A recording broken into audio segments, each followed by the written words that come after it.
NFHS Game of the Week as the Fike High School Demons host the Southern Lee Cavaliers. Here's the kick. It'll be fielded about the 13-yard line and going the other way. That's Johnny Jones on the return. He's out past the 25 to the 27 where Southern Lee will set up shop 1st and 10. I've got to check myself, Don. This is Fike High School, not Fike County High School. Correct. Yeah, this is Fike High School located in Wilson, North Carolina. Yeah. About 1 hour, 35 minutes away from Cavalier Stadium in Sanford, North Carolina. That was detailed, man. You're coming out of the chute swinging. All right. Fike, awful familiar feeling as they can roll out the same colors as the Lee County Yellow Jackets. Southern Lee, first appearance in the playoffs in several years. They're in the road whites with orange helmets. There goes JoJo Douglas. He's through and pulled down at the 36 after gaining 9. Looks like they might give them the first down there, Chris. Well, that's a friendly spot if they do. So it's good to be with you here tonight, wow. Chris. Just kind of a last-minute thing here, but happy to make the travel up here and be with you during this playoff match. Really good matchup last week against rival Lee County at Southern Lee. And we'll talk a little bit about that. You said a really good matchup. One of the greatest games you ever want to see. No question. Well, and pre-snap penalties, the referees. So Southern Lee coming off early. a tremendous victory to win the Brick City Bowl Classic against Lee County, their rival across town. That's going to be false start on Southern Lee. But so Southern is coming into this playoff match. First time in many years they have made the playoffs. And Coach Fred Blanks, boy, what an amazing job that head coach has done for this squad.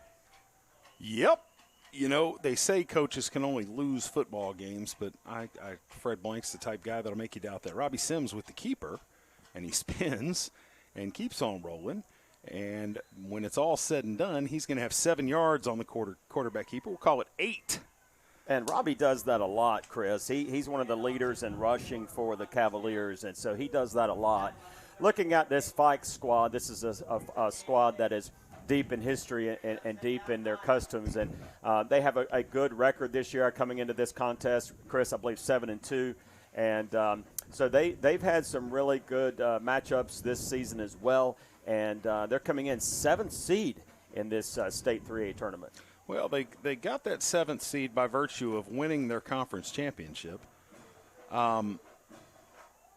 They play in the 3A Quad County Conference and kind of shocked some folks last week with a victory against a fairly heavily favored Hunt. But Fike County got the best of them. And here we are in a 7-26 match. Not a whole lot of certainty as we walked off the field last week that Southern would get into the playoffs. They did and come in as a 26 seed. Having talked with the coaching staff this week with the Cavaliers, no fear. They're here to win a ball game. Absolutely they are. And that's the one thing that this coaching staff has instilled in those young men is belief. All right, Sims from under center, 3rd and 4. Drops. Got man coverage out wide and hits a man, Nasir Jones, who is spun around, but he will have 5 and a Shed Depot first down for the Cavaliers. Absolutely, first down. Great opening drive here by the Cavaliers, which is exactly what they needed. But like we said about Coach Blank and his coaching staff, you know, this Cavalier team had won a combined 2 games in the last 2 seasons. They finished the regular season 6-4. So an amazing job by this. And a lot of these kids played on those 2 teams the last couple of years, Chris. And he's also done a great job of bringing in and recruiting some new young men. So tides are turning at Southern Lee. Agreed, 100%. All right, 1st and down, just 1st and 10, just short of midfield.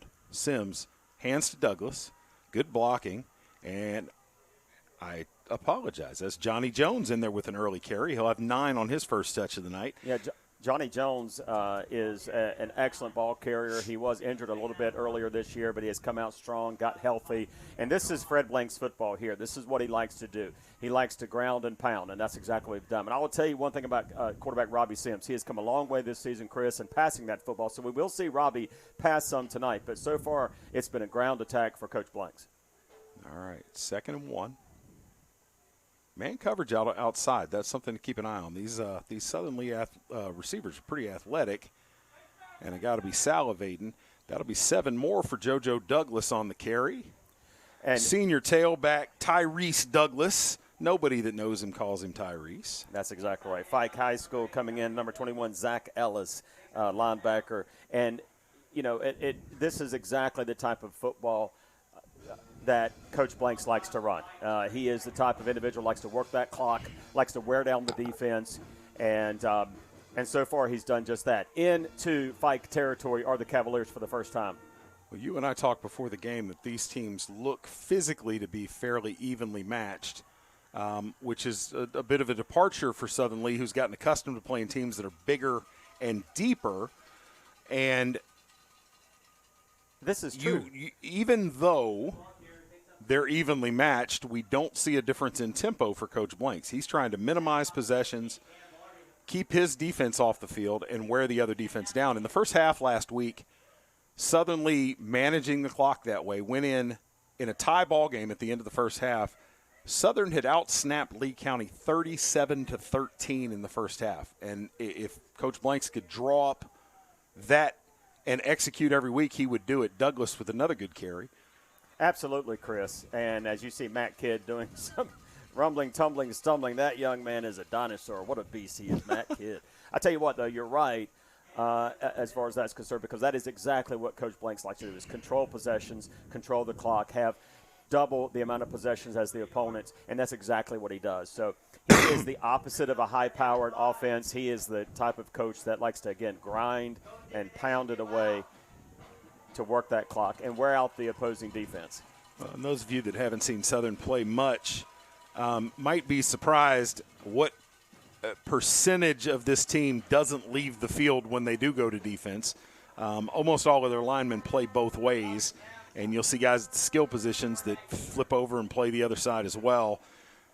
Absolutely, and I was actually going to mention that. This Fike team dresses approximately 15 more kids than Southern Lee. So at Southern Lee, you do have several kids, as you mentioned, playing both sides. A crucial fourth down. 6.5 minutes to go in the quarter. Fourth down and straight ahead with the fullback, Kamari Hall. He's going to be close, but I don't think he got it, Don. I think he's a couple feet short. He did not. And that's going to be a turnover on downs. Hall needed Davis needed 3, got 1, and Fike essentially forces a turnover. They'll be going the other way with 6.5 to go in the first half.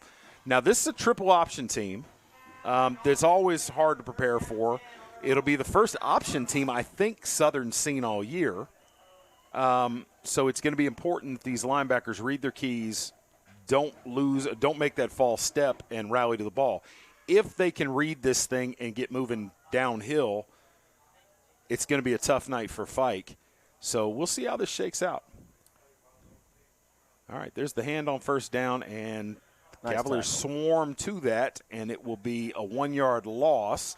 Number 77, and he was the player of the game in many people's eyes last week, was Nathan Coley. Just an outstanding. We've got Southern Lee has another year of big Nathan Coley, number 77. But this is, again, a high school full of tradition at Fike. These are the fans and a community that's very proud in this ball club and happy to be in the playoffs. All right, sophomore quarterback Cameron Pittman leads this offense. He misses on his first throw, and that'll bring up 3rd and long for the Demons.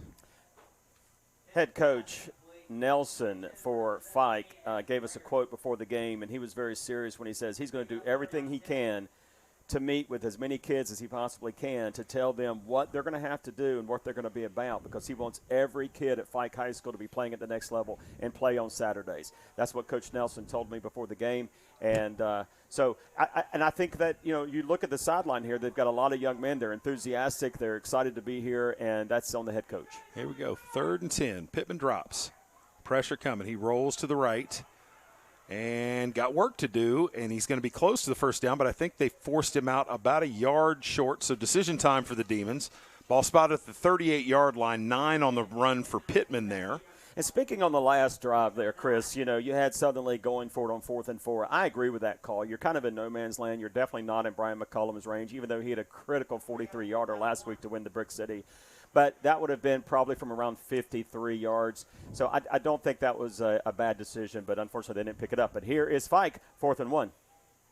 All right, Pittman from the gun. Woodward lined up alongside him. Almost got Southern to jump.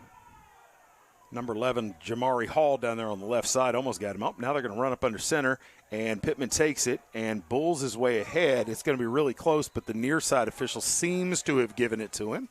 But we do have a flag on the play there, Chris. Let's talk about quarterback sneaks for a minute. Are you a fan of the tush push, or No. do you think it should be illegal? I don't know that it should be illegal. Critical penalty on Fike, by the way. Should it be illegal? That's a play that used to be illegal. You used to not be able to assist a runner the way that it's done now, and that is a critical penalty as the first down comes off the board, and instead the punt team will be out there for Fike. They came and got set quickly, and I think with multiple men in motion, they didn't pause the requisite 1 second. And Brett Blanks is the – Well, Coach Blanks has been telling me that his son Brett is the best athlete in his class in Lee County for a couple of years. Yeah, Brett Blanks back to receive that punt, and he did get the fair catch, and you are correct. And do you know he's also their holder? So he was a part of that big kick from Brian McCullum last week. He has the best hands on the team. All right, well, he's going to get a chance to show him off. So after an extended drive for Southern Lee, 3 and out for Fike County, so only a minute of possession time for the Demons, 5:20 to go.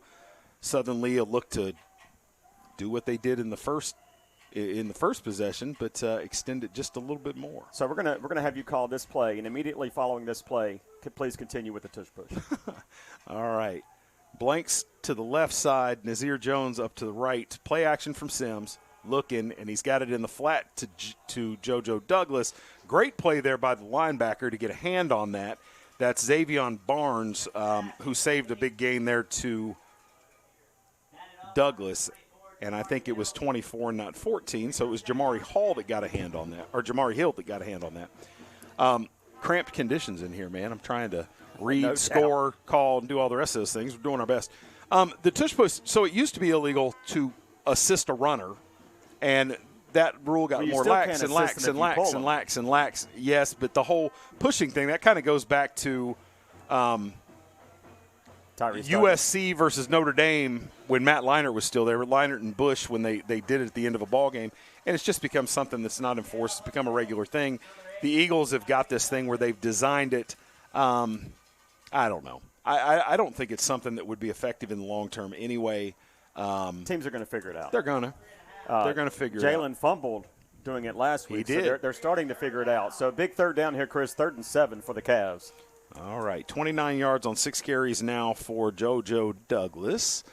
And Robbie Sims will see if he can pick this up. Under center, drops, looks, got that slant. It's knocked up in the air, and it's picked off. A mitt up in the air. Number 55 got a hand to it for Fike, and that's a turnover. Nicholas Rogers couldn't get to the quarterback, but got that arm in the air, knocked it up. And here we go, the Demons with a short field. So we talked about that, and, I was mentioning in the beginning, and you and I were talking pregame about the teams that have beaten Southern were much larger and bigger. You look at that young man, Nicholas Rogers. He is a 6'2", 275. So big, tall lineman. That was the second tip ball from Sims. He's 0 for 2 with 1 pick. Well, and his reward is that he gets to stay out there on offense at right tackle for the Demons. So much like Southern Lee, they've got guys playing both ways. All right, Pittman from the gun. Woodward comes across. Now he's going down the seam. He's got a man, and it's caught and touchdown. Blown coverage there. Jones and the safety, Avery Harrington, got their wires crossed. And Ahmad Johnson ran wide open. That's not something you see from the Southern Lee team very often. It's a very disciplined defense. So now they'll be playing from behind. And that's not something – that's something that Southern is accustomed to. Just about every game this year, maybe with the exception of 2, they've had to come from behind and play from behind. That's one thing about Coach Blanks. If you know Coach Blanks, you know his demeanor. He's very even-keeled at all times, and he's going to make sure that his team is even-keeled. And regardless of your away, you traveled a long way, you had a long bus trip, and this is the first time you've been in the playoffs. You're coming off an extremely emotional win from last week. So we'll talk more about that.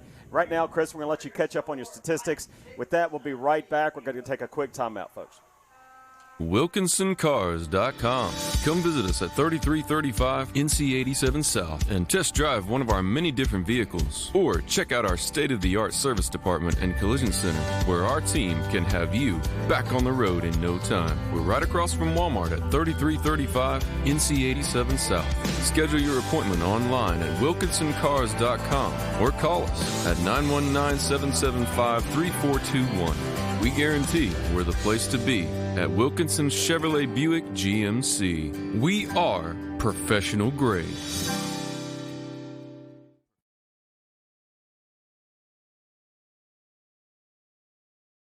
And Southern Lee finds themselves in a hole quickly here in the first quarter. And the extra point, Chris, was actually missed. It's a big deal. Notice that. That is a huge deal. So it's 6-0. The Demons versus Southern Lee. We were mentioning before we went to break about last week's Brick City Bowl. We've mentioned it several times here tonight, but that's big.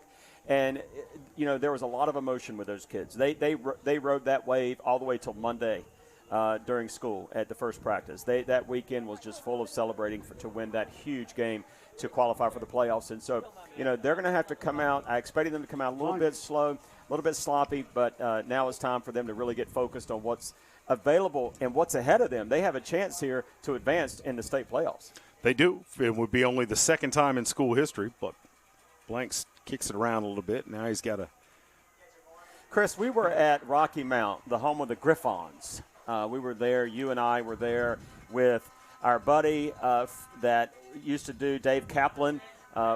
We were there, and I believe is that the last time we had advanced into the second round of the playoffs? No. Last time they went to the second round of the playoffs was 2007. That Rocky Mount was an open. That was a first-round loss that I still don't understand how Southern Lee wound up losing that ball game. They dominated that game. They did. Almost the entire game and just could not catch a break. If I remember correctly, that was Don Simon's last game of his career. It was his last game at Southern, yes. He unexpectedly, kind of out of nowhere, got an offer from Florida and bounced. And, you know, a small footnote, I was going to join his staff that next year and coach defensive backs. Yes, you were. And it all kind of went south, literally, to Florida. Yeah. All right, 5 yards for Douglas on the carry. So Southern early accomplishing one thing that they wanted to do, and they are out snapping. That was their 14th play of the half versus Fike with 4. However, doesn't mean much if you're on the wrong side of the scoreboard. And I'll mention this after this play. All right. Sims, hands, Douglas into the second level. Look out. He's ahead and all the way out to the 45-yard line. That'll be 21 on the carry. You know, it's very difficult, Chris, and whether it be Little League, recreation, middle school, high school, college, professional, if you lose the turnover battle, you will probably lose this game. That's a commonsensical thing to say. But right now, Southern is down 2-0 in the turnover battle. They had an interception, and they had a turnover on downs. That's true. That's true. All right, 1st and 10 at the 46-yard line. There's the hand, and this is Jones. Jones not quite as shifty a runner as Douglas, but probably a little bit better straight line speed. 3 yards on the carry for Jones. I do want to say something. You talked about the emotion. You talked about the bus ride. You talked about all those things. One, I don't have any concerns about Southern coming out flat. This is a team that you know, from the opening whistle to the final gun, they're doing what they need to do. And I don't think I think having been in so many games over the course of the last few years where things didn't start out well for them, I don't think this team is subject to get rattled. All right, little trickery on that one, and it kind of blows up. They run a misdirection, and that's Mike Blanks, the junior linebacker, in there getting a crack at tailback, but he'll go negative yardage on his first carry. Tackled by Roderick Barnes. He's a linebacker, senior, 6 foot 195 for Fike. So that'll be 3rd down and about 8 coming up, Chris, for Southern. Critical 3rd down. All right. Robbie Sims made big play after big play, particularly in the second half last week. See if he can make one here. Drops. Looking. Only 3 men in the route. Nowhere to go. Sims is going to keep it. This is where he did damage last week, and he's going to be right at the stick. Spot is important, and that looks like it will be a Southern Leaf first down. Yeah, Shed Depot first down, Southern Leaf first down, back into Demon territory. They were here once before, turned it over on downs. So right now the coaching staff has to get these young men together on the same page, continue this drive, and at least come away with some points. So, Don, you've watched a lot of Southern Leaf football in the last couple of years. Yes, sir. What Robbie Sims did the other day is Jones running with wow. power. Jones is going to run for 10 yards, sir. 12, 13 yards by the time they finish that up. 14, actually, with the good spot. Yes, sir. So, Robbie Sims came in last year, transferred in as a sophomore, immediately took over as a starting quarterback, showed some promise athletically, showed some promise with his arm. Coaching change in the offseason. They go to a run-heavy offense, and the passing game was very slow out of the box. What we saw last week, 169 yards through the air, another 100-plus with his feet. Did you see that coming from him in a moment like that? I did, and the reason I say that is because every quarterback, every player needs their moment. Brian McCullum, we saw that last week. He had his moment. Last week was also Robbie Sims' moment. And just like you saw there, he has the ability to pick up a first down with his legs and his arm. So he's a big young man. There's a quarterback keeper right there. Well, Fike doing a little bit better job with that than Lee County did last week, but he'll have 5 yards on that keeper and set up third and manageable. Yeah, Robbie is a great all-around athlete, and I knew he had it in him. He's a quiet young man, Chris. He's very quiet. Sometimes whenever you're quiet, people assume that you don't have that fight in you, but he is one of those guys that when he's on the field, everything goes out. We're going to have an injury timeout, folks. So we're going to take a commercial break, Chris. Yeah, 18 seconds to go in the first quarter. You're watching the NFHS Game of the Week here on campus at Fike High School in Wilson, North Carolina. We'll see you on the other side of the break. Are you ready to sell your home and don't know which realtor to choose? Well, not all realtors are the same. I'm Crystal Copas, and I don't just stick a sign in the yard, throw it in the MLS, and hope to collect a commission. I provide a customized marketing plan that includes professional staging, photography, videography, and drone at no cost to you. Contact me, Crystal Copas, with RE/MAX Real Estate Service, and let's get your house sold.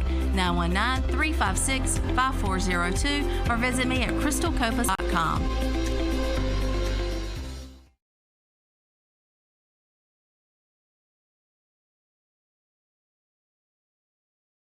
NFHS Game of the Week. Southern Leaf Cavaliers on the road to face the Fike Demons in a 26-7 matchup in the first round of the North Carolina 3A playoffs. This is a big play, 3rd and 7. 3rd and 8 just a moment ago. Sims was able to pick it up all on his own. This time he's going to hand to Jones. Jones gets spun around. Now he bounces it outside, and good job of rallying to the ball by the Demons there. And they're going to force 4th and 3. Yeah, this so is a another big decision here for Coach Blanks, and he turns the offense around, it looks like. We're going to call a timeout. Hey, let's keep it right here, Chris, while they talk about it, because you're looking right now. The ball is placed at the 23. I would say Cullum, if he come in, would put it he would mark it at the 31. Something like a 41-yarder here. Into the first quarter, by the way. Oh, into the first quarter. Okay, well, yeah. Snuck up on us. Yeah, I can't see the scoreboard. Yeah, it's not a bad press box, but the angles, the sight lines, if I was buying concert tickets, I might be a little upset. I'm thinking based on where Brian likes to kick from, based on the yardage back from the center, I'm thinking it's going to be around a 41, 42-yarder if they decide to kick. I think they're going for it. Yeah, knowing Coach Blanks, they are going to go for it for sure. But you don't want another turnover here. That would be 3 versus 0. You don't want that. And one of the most frustrating things as a head coach, as you know, is that when you've outplayed your opponent, you've racked up more yardage than your opponent, you got better stats than your opponent. The only stat you're losing is the turnover battle. Therefore, you're losing the game. That will give a coach a heart attack in a heartbeat. All right, 4th and 3. Douglas in the game at tailback. 2 wide outs, 1 high. That's Nazir. Nope, that's Blanks up on the top of the screen. And down low, number 5 is Nazir Jones. I formation. Exactly the same yardage as before they needed to pick up, and they didn't get it. There's the keeper. Sims, a little bit of tush push, and there's going to be a hold, I'm sure. That's about the only thing it could be, isn't it? It looks like it's going to be on Fike. Nope, they're going to call a face mask. So that'll be another. That seems to be the. So they had enough yardage to pick up the first. Correct.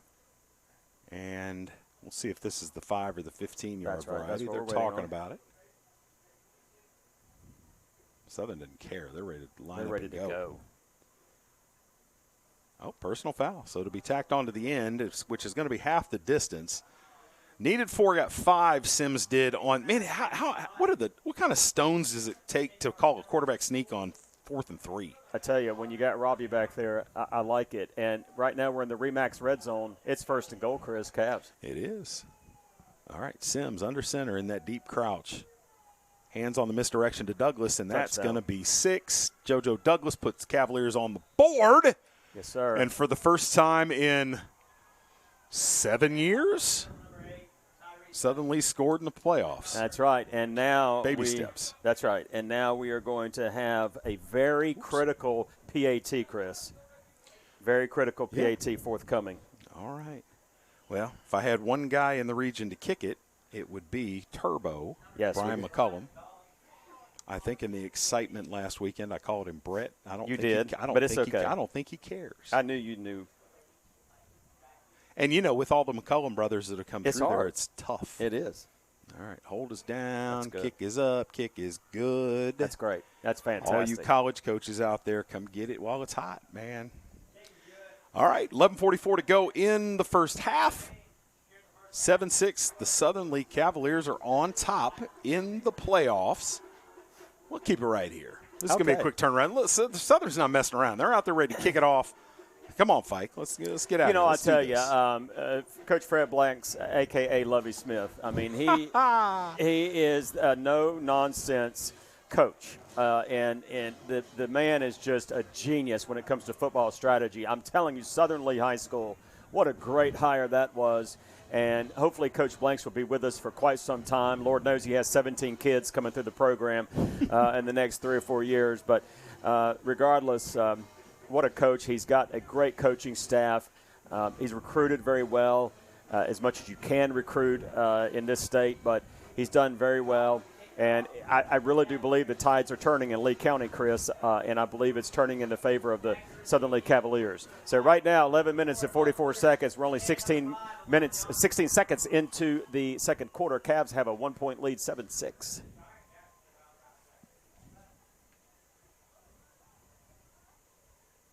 And it looks like, a long drive, about an hour and a half to 2 hour drive. So the visitors' side is starting to fill up a little bit, which is a good thing for the Cavs. All right, keeping a count of the snaps on each side. Fike so far has run 4 plays. Southern Lee has run 24. And after the big touchdown catch, Ahmad Johnson comes out, shows he can return the kick a little bit, and gets it all the way out to the 35-yard line. Demons will take over 1st and 10. Yes, sir. A tackle by Jamari Hall there on the play. Jamari is all over the place. You'll see him everywhere. He's one of those kids that plays special teams, both sides, very much like Matt Kidd, Caleb Waters, Brett Blanks, Mike Blanks. These kids play both sides of the ball and special teams. Huh? Did you say blanks? Blanks. Yeah, I was blanks times 2, blanks times 3, blanks times 4. I mean, well, number 11, Kamari Hall, a guy that Coach Blanks had praise for this week, said he's as good as linebacker as anybody in this conference. He's lined up at defensive end right now. And there's Bud Woodward with a big gain. He'll have 17. Knocked out of bounds by Avery Harrington. 22 out into Cavalier territory. And, Chris, this is what the Cavs – and, look, they're running a hurry-up. So here we go. We're going to go ahead and let them take the hike here. All right, Pittman fakes. Nope, he hands to number 1. That is Josiah Artis, and he'll be close to another first down. Tackle made by Johnny Jones, number 7. Again, another kid playing both sides of the ball. And this is what Southern Lee has to be very careful with. One of the things about a fast-paced, high-powered offense is that, your defense, for the most part, has more rest than in a typical game with an offense that's going to ground and pound. So All right, here we go. Pittman from the gun. Woodward in the backfield with him. This one will be to Woodward. Nope, pulls it and Pittman. And that's Matt Kidd. Kidd's going to take it to the house. Kidd might go all the way. There he goes, the 40, go all the way. The 30, Matt the Kidd's 20, go all the way. The 10. Touchdown Cavaliers. Matt Kidd. No flags. No flags. That's Matt Kidd, senior, number 13 for the Cavs. Doing it with one hand. One hand, Don. Check the brace. He's got that cast on one wrist. Yes, sir. My son calls him the dinosaur. Says, who needs two hands? I got this. And, he showed a little speed there, Chris. Give him a little grief because he was running out of steam there at the end like he had a piano on his back, but just enough to get in. And 63 yards on the interception return for Matthew Kidd, the senior there at Southern Lee. And, man, those seniors, this senior class has been through it. Absolutely, brother. They have. All right, McCullum right back on there for another extra point attempt. The kick is up, kick is good, and it's 14-6 with 10:55 to go in the half. This time we will take a break, and we'll be right back to see if Fike can answer. Are you ready to sell your home and don't know which realtor to choose? Well, not all realtors are the same. I'm Crystal Copas, and I don't just stick a sign in the yard, throw it in the MLS, and hope to collect a commission.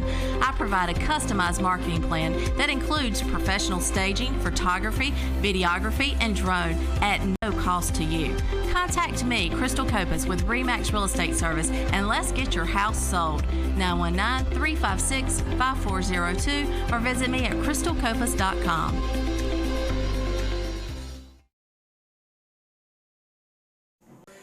All right, folks, we are back here live on Friday Night Football. It is the first Friday night of November 2023. We are here in Wilson, North Carolina, at the home of the Fike Fighting Demons, Chris, and we have us a ball game. It is 14-6 Cavaliers.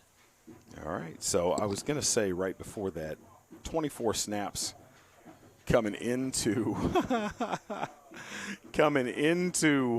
that drive. Fike runs a couple more plays, and Southern flips it around on them. And Fike got to be scratching their head. The 26 seed not supposed to be able to come into your house and push you around like this. Right, but it's early. It is. That drive lasted a total of 49 seconds. High spinning kick, fielded at the 10. And here it comes, and Woodward is out to the 27, 28-yard line. Fike will try one more time. One of the things that the Cavaliers have to be careful with here is, when you give the lower seed a sense of a potential victory, then emotions can run high. And when emotions run high in these young men, they sometimes start to mouth off a little bit, and you can't afford any type of unsportsmanlike penalties. We have a timeout against Southern Lee right now. We'll keep it right here. So let's talk about that, Chris. You know, when these football players, you're talking 16, 17, 18 years old, and when they're coming out and they know they are heavy underdogs, they have traveled a long way to get here, and they come out and they show themselves worthy to be here after a huge win last week. And they come out here. Tell us a little bit about the raw emotions that sometimes can come out and cost your team with unsportsmanlikes. Well, it's the finest of fine lines, isn't it? I mean, you want your team to play with attitude. Correct. You want your team to play tough, but you also want them to be able to restrain themselves and not cross that line, because whether it's a late hit out of bounds, whether it's a hit on a defenseless receiver, which has become a thing, whether it's saying one of those magic words, the margin for error is very small, and it's something you have to manage. Much less sure children. It is 100%.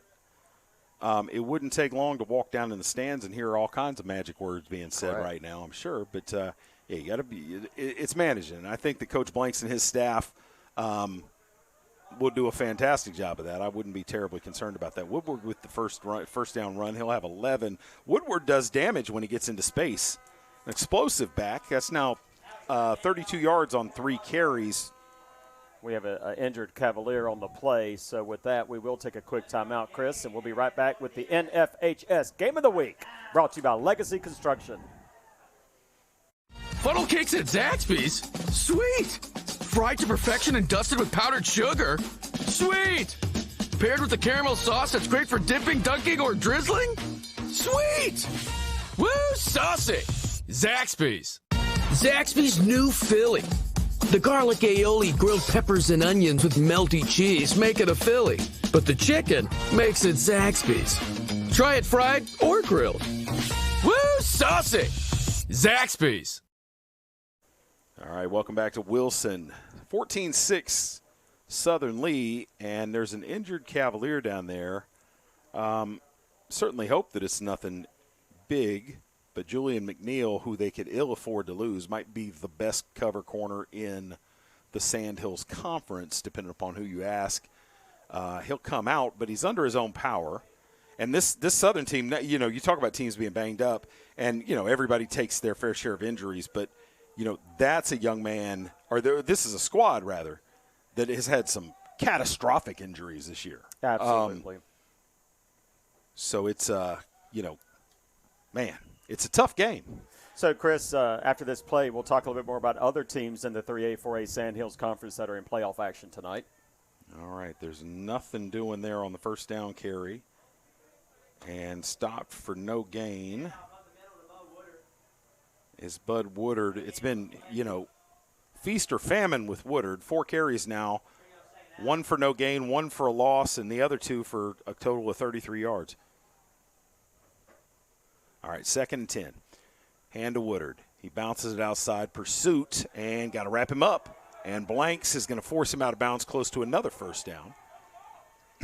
Missing the tackle there is Robbie Sims. Even the quarterback plays both sides, Chris. So Robbie plays kind of ridiculous. Yep, yeah, absolutely it is. And again, you know, that's the thing that Coach Blanks has done with his team. I mean, you have a very limited roster and still able to come out and put up a 6-4 record convincingly in the 3A, 4A Sandhills Conference. Oh, they draw him off sides. Ooh, and that's Hall that jumped. Hall along with Cleary.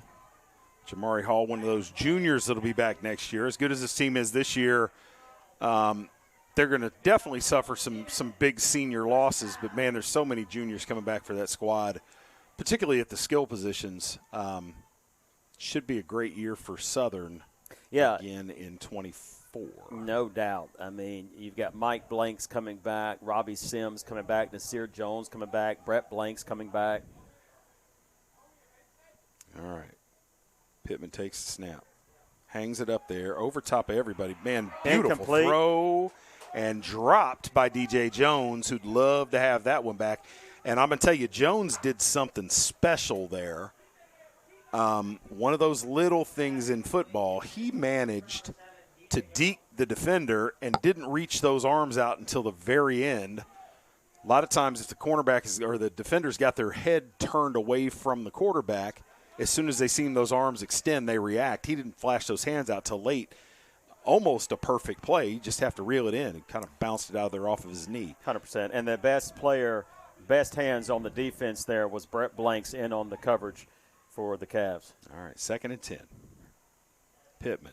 Hands to Woodward, up the middle, wrapped up. No, sir. That's Caleb Waters, I believe. Actually, it is Coley again. Look at there. That is number 77, Nathan Coley, in on that tackle. My fault. Yeah, as a matter of fact, Caleb Waters is not even out there right now, which is really unusual. I hope everything's okay with Caleb. Got to give him a break, Coach. He very rarely Can't play gets every one. snap. He very rarely gets one. And of course, he's the punter. And in that game last week against Lee County, made one of the most impressive plays I've ever seen in my entire life. Caleb is standing on about the 32-yard line of the Cavaliers. His helmet's on. He's good. Yep, he's good. All right, 3rd and 9. Pittman fakes. Now he's going to keep it. And up the middle, nice run by Cameron Pittman. And good job of walking him down by Matthew Kidd there to save a touchdown. Needed 9, got 18, doubled it up, and Cameron Pittman showing off good wheels there. Chris, we've done a lot of football games together, and you know, with the NFHS Network. And one thing I can tell you is that I have never seen, and you mentioned it earlier, but I've never seen a football field with a crown like this one. Well, the crown runs in both directions, and you can see we saw it down on the field that from side to side there was a pretty significant crown. And, oh, man, Marcus Blanks had him wrapped up in the back. Marcus had him, boy. And he spins out, but just back to the line of scrimmage. That's number 24, Jamari Hill, on the carry. So as you were saying with the crown? Well, it goes from across the field the short way, but now that we're up in the box, we can see that it also goes from end zone to end zone. So the 50-yard line, the Fike logo is really on a hilltop. It is. It's pretty wild. It is. And I can't tell the folks at home how dramatic it is. You know, across the short way, it really is dramatic. I think we might have a face mask there. We are, and it should be a 5-yarder. It was barely a face mask. It was incidental, in my opinion. I was very clearly could see it up here in the booth, but that's probably what you're going to have. And it was going to be on Robbie Sims, but either way, it was incidental, but they're going to call it and probably be a 5-yarder.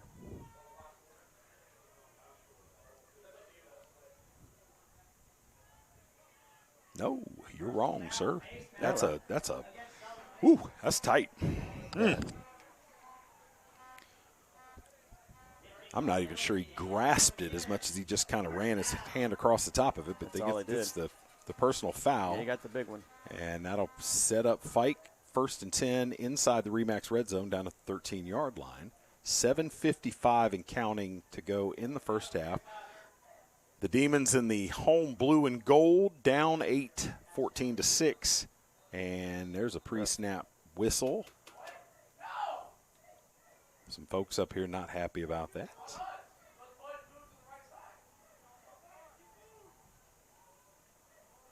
Coaching staff here not impressed with that one. I didn't see any movement. Did you, sir? I did not see any movement. Yeah. Word from the Southern Lee sideline, they're saying they did see it.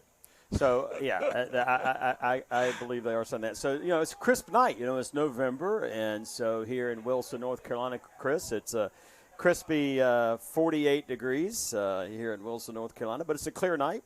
Well, if I'm being honest, it's as mild as 48 can be. There's no breeze. No breeze. Air is perfectly still, which during the summer made it that much hotter. But kind of keeping the chill out of the air. Players, you can see there's not a whole lot of, you know, bundling up and shivering on the sidelines. It's a pretty mild night. This is football weather, man. That's exactly right. It is. And they may wave this off. They're going to wave it off. They say there was no foul. I don't know who talked who into what, but after all that, it's 1st and 10. And there is Woodward. Nope, Cameron Pittman going to keep it, and they're getting it. I tell you, I talked with a coach right before game time, and he said he will pull it really quick, and he's pulling it. Yeah, that's exactly what he did. He pulled it very quick, and it was a very nice run there. And so that's going to be a 1st and goal. We are in the Remax red zone, and right now it just looks like that Fike wants to punch it in. They got 4 chances to go 4 yards. All right, 7:20 to go. Pittman, hands, and that is Josiah Artis in for the touchdown on the 3-yard burst. And I tell you what, 4 touchdowns halfway through the second quarter. I'm not sure I was anticipating this much offense. Yeah, it's been a very entertaining game so far, Chris, I must say. And you've got, again, somewhat of a it looks to me, again, that with Fike, they've come out really wanting to open up their playbook. They've done quite a bit. They're pretty even on their pass plays versus run plays. They're a little bit heavier on the run play. But here they're going for 2, Chris. I'm going to tell you, I hate this, Don. Don't chase points. Don't chase points early. I don't like this. The hand is to Artis, and he is going to be stuffed. And G is in, and they get it. So they convert. And we have a tie ball game. We do. 14-14 with 7 minutes and 17 seconds as my statistician is taking down more stats. I tell you right now, we're going to be right back. This is the NFHS Game of the Week brought to you by Legacy Construction, both residential and commercial. We'll be right back. At the Shed Depot of North Carolina, we believe there's a better way to buy a shed, where all the selection, all the quality, and all the service are in one convenient location to make your buying experience easy. Our 3-acre sales center has over 60 sheds in stock, and if you don't see what you need, our sales experts can guide you through the custom design process to meet your unique needs. Get started today at ShedDepotNC.com. All right, welcome back to Wilson, North Carolina. 7:17 to go in the first half. Tie ball game here, 14-14. Explosive plays from each team. The big touchdown pass down the seam from Cameron Pittman to Ahmad Johnson to open the scoring. Went for 37 yards. And Southern Lee, of course, with the big 63-yard interception return from Matthew Kidd. And then both teams able to pound out a long drive and punch in from relatively short in a goal-to-go situation. All of that said, and a couple of turnovers and a missed extra point in the middle of that, after all that said and done, we're 14-14 with 7:17 to go first half. Indeed. We got us a ball game here in Wilson, Chris. Glad to be with you here tonight. Periodically, we'll be checking in on other games around the region, particularly, here's Brett Blanks, fields it on the hop and cuts it upfield and going to be taken down short of the 20. 4 teams from the Sandhills 3A, 4A into postseason. We'll be checking in on those games. Pinecrest at home against South Garner, who comes in at 5-5, man, but could be a trap. You've got a Georgia commit senior in the middle of that defensive line, and his brother, who's a sophomore, has already been offered by a dozen Division I programs, including Penn State. Pinecrest, who does a lot of things well, not great up front on offense. They're seriously concerned there. We'll check in on that game. Scotland and Richmond, also from the Sandhills, in action tonight. 3 yards on the first down carry there for Douglas. And a couple of Southern players slow getting up. One of them is Caleb Waters, but that young man's going to be fine. Yes, sir, Chris. We have several teams in action tonight. We talked a little bit also tonight about the rich history of this Fike program.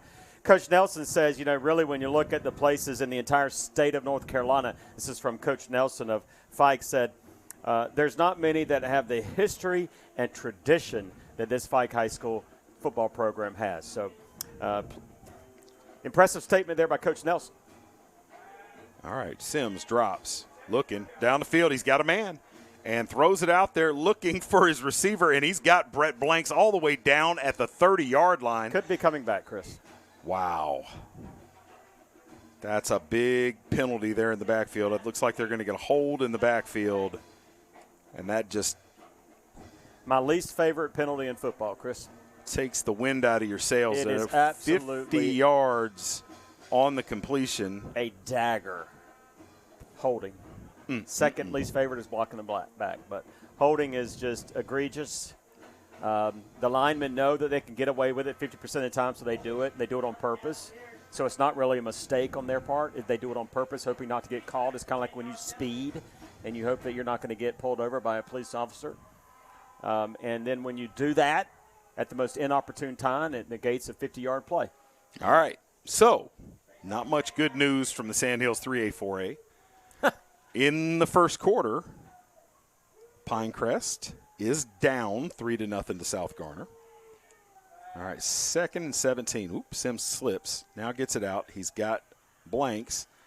Not quite the 50 yards he had on the first one, but that'll get him 6. Get him to the original line of scrimmage to bring him 3rd down and 10, Chris. So Pinecrest is down 3-0, huh? Yes, sir. And Richmond in the second quarter down 3-0 on the road at Leesville Road. And probably most surprisingly, Rocky Mount is at Scotland up 8-7 early there in the first quarter. Now, how did the Griffons get in with a 3-6 overall record, Chris? Tell me, buddy. All right, 3rd and 9. We've seen Southern go for it on each 4th down up to this point. Don't think they'd do it if they don't convert here. Sims going to step up and going to run. Got work to do, and has got it. Dancing in the secondary, needed 9. He's going to have 17 on the carry, and Sims is a monster. Yep, Shed Depot first down. That brings it all the way up to the 38 of the Cavs. 1st and 10. So, again, you're seeing Robbie Sims playing both sides of the ball, but also playing a running quarterback. I believe that was that looked to me that it wasn't a design run. No. He was looking for and that is the progression that Sims has made. Yes, that's the point. Is understanding that he doesn't, just because it's a pass play call, doesn't mean that he has to force the ball down the field. If it's not there, he's athletic enough to go get it, and that's sort of the switch that was flipped, and he's got a man down the seam and underthrows it. Oh, man. That wasn't a good throw. He had a touchdown down the seam to Mike Blanks and got it out of there late, underthrew it, and that is his second pick of the game.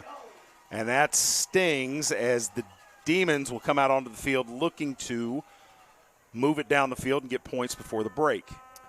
Yes, indeed. That's as bad a ball as we've seen Sims throw in 2 weeks. I agree. Yeah, he seriously underthrew that ball. I'm not sure what he was seeing there, but he had two receivers wide open vertical up the field in the middle in between the hashes, and he just threw it low. He threw it right to the defender. Unfortunate for the Cavaliers, but fortunate for the Demons. All right. Southern Lee defense, aside from the interception, has struggled a little bit with this design of the Demon offense. All right, the hand is to Woodward, and he has got space around the right side and all the way out, pushed out of bounds, and he'll have 20 on the first down carry. Bud Woodward showing good burst, and they're just blocking that up well. Nothing special about it. They're just sealing that edge. Chris, Woodward, I would stack the left side of the line. He has not ran to the right side of the line going right to left. He has not ran the other direction all night, I don't believe. I mean, he has just bursted there on the right side of the line, right there at the tackle position, and just gained 10, 15 yards each play. All right, 1st and 10 from the 40.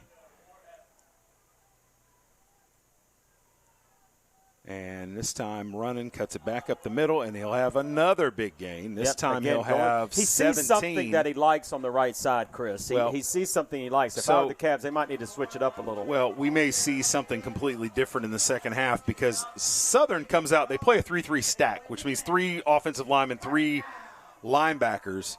Well, Fike is just sealing. They're down blocking with those tackles, and they're just neutralizing the defensive line and running to the edge, and then they're playing against the linebackers, and they're getting enough guys into space that they can pick them off.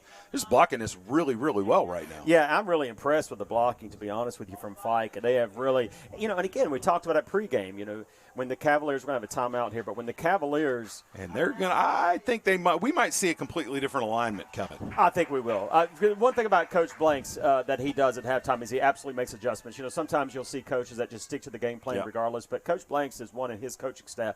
They absolutely make adjustments. All right, well, we'll see what last week at Southern Lee against Lee County, but we'll see what those adjustments are after these messages. We're going to take a quick break. 4:08 to go in the first quarter.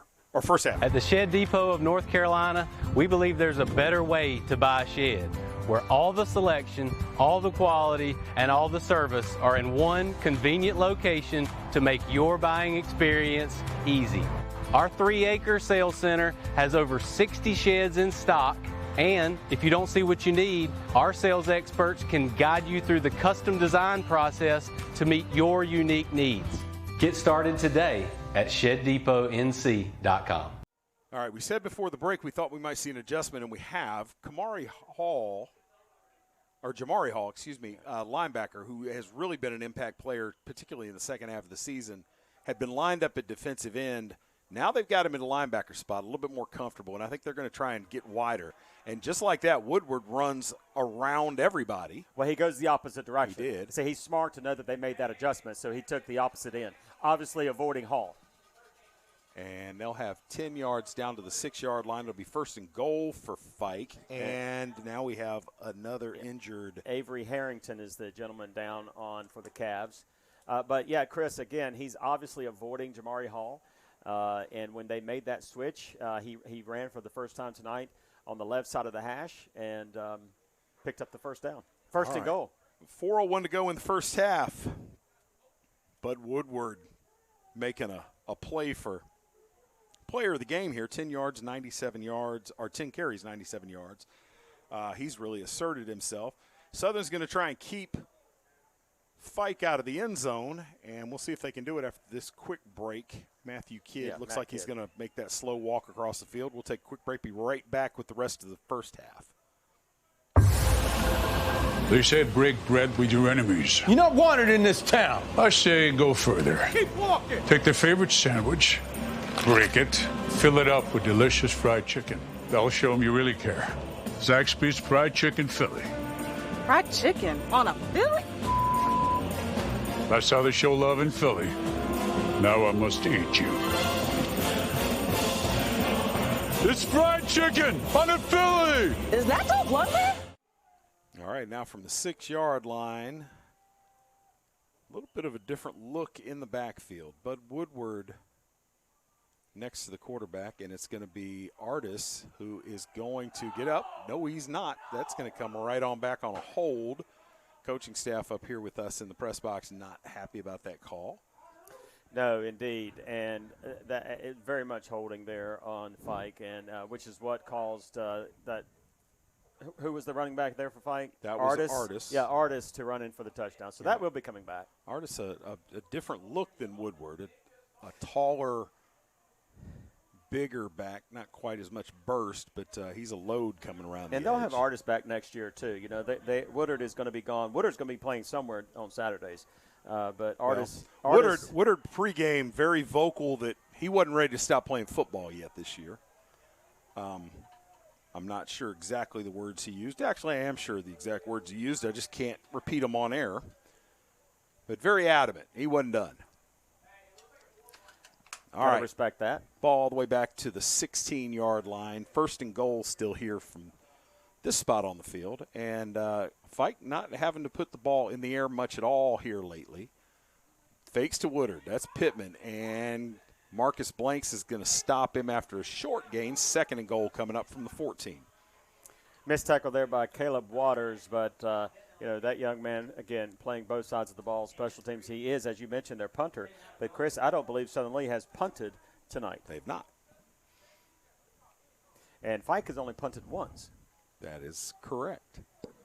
All right, clock running inside 3.5 minutes. Fike taking a little bit more, being a little bit more methodical at this point. All right, Woodard to be the sole running back in the backfield. Pittman with 4 wideouts. Fakes. Nope. Now he's going to give it to Woodward. Woodward gets around the corner and falls out. And it looks like Fike got it back. Good Just break barely. there for the Demons. So good run by Woodward, but he coughed it up. So after a 11-yard gain and once a – all right, wait a minute. Yeah, Fike recovered the ball, but we have 2 injured players. Well, there's 2 injured players, one for each squad, and that's down at the bottom of that scrum. So we'll give the training staffs a chance to tend to the injured players. 3:02 to go in the first half here from Wilson, North Carolina. 14-14 is your score. Fike threatening. Big 3rd down coming up on the other side of the break. 90 years ago, First Bank was founded. You know First Bank, the one where you are greeted by name, the one dedicated to the community, and the one born in the heart of the Carolinas. We help our customers to realize their dreams by providing financial solutions and building trusted relationships. My name is Rich Trockton, and we are First Bank. At the Shed Depot of North Carolina, we believe there's a better way to buy a shed. One where all the selection, all the quality, and all the service are in one place to make your buying experience easier. Visit our sales center located just off US Highway 1 in Sanford, or get started today at ShedDepotNC.com to view in-stock models or to design your perfect shed using our 3D design tool. All right, welcome back. Both players, after the scrum, able to get off the field on their own. The hand is to Artis, and he is in for his 2nd touchdown, this time from 4 yards out. And Fike goes back on top, 20-14, and sends the kicking team out there to see if they can stretch it just a little bit. Yeah, 3 minutes to go here before halftime, and Fike has now regained the lead after having the lead initially at 6-0. So number 17, Evan Gregory, in on to kick the extra point for Fike.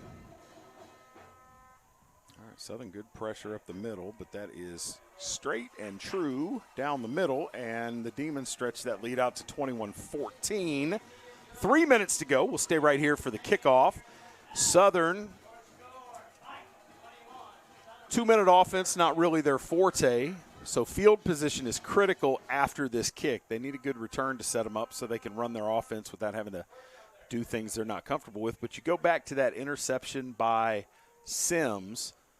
Mike Blanks was running down the seam, Had he seen him just a beat earlier and gotten the ball out, might have been a touchdown. Instead, the pick, and then the Demons go the other way. 6 half dozen there, Chris. That's what 6 half dozen. That's one of those big plays in the game they talk about.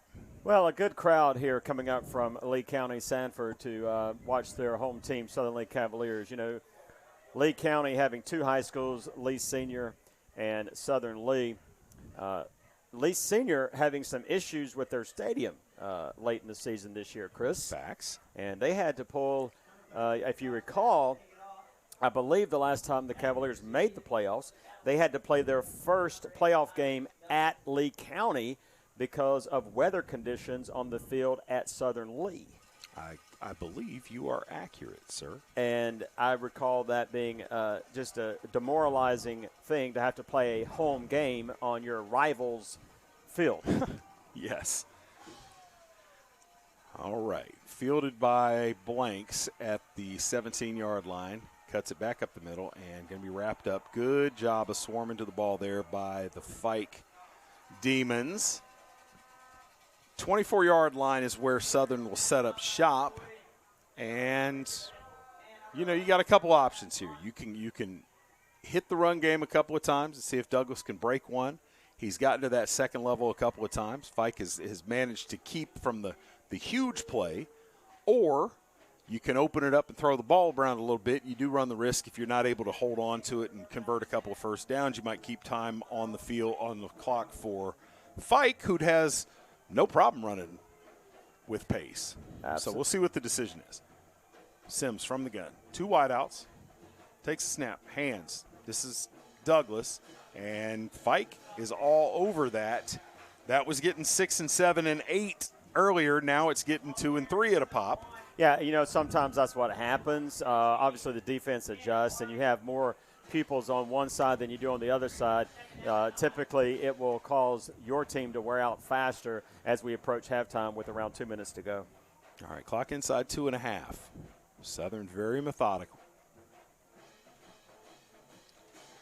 Douglas, 11 carries for 69 yards and a touchdown. Sims hands to Douglas again. Douglas cuts it back. He's to the second level, and he'll have a first down. 11 on the carry, and that'll be a first down at the 38-yard line. Clock stops at 2:08 to reset the chains. Yep, and if the scoreboard is correct, Southern has 1 timeout remaining. That is, I believe that's accurate. Of course, that was a big, big deal in the game last week. Don, I know you were in the crowd, and you saw Coach Fred Blanks lose his mind as Southern apparently was charged for a timeout that Lee County had called, and then at the end of the game was informed he was out of timeouts. He's still adamant that was incorrect. All right, into the line. That's going nowhere. Douglas is thrown for a loss on the play. Yeah, you're right, Chris. Coach Blanks, that was the most emotional, fired up I have ever seen that coach.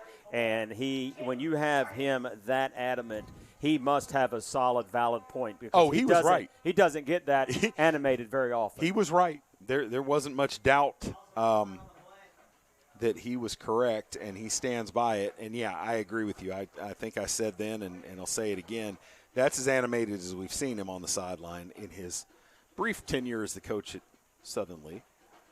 All right, Sims under center, takes a snap, fakes. Nope, now he hands it on the delay to Douglas. Douglas with some work to do. Cuts it back up in the middle. He will be pulled down after a gain of about 7, and that'll bring up 3rd and 4 as the clock runs inside 50 seconds. I didn't see much arguing the point on the visitor side last week on that timeout. I think they accepted that gift. They were thankful for it. But, you know, they spent a good 15 minutes arguing that back and forth. But either way, that was right before Robbie's scramble. Yep, it was. All right, Sims takes a snap, hands to Douglas again. Douglas stumbles a little bit and now bursts out of there, but they're going to rule forward progress stopped right at the line of scrimmage. Fike takes a timeout to stop the clock with 22 seconds left, and yet another Cavalier is down on the play. All right, so the punting game.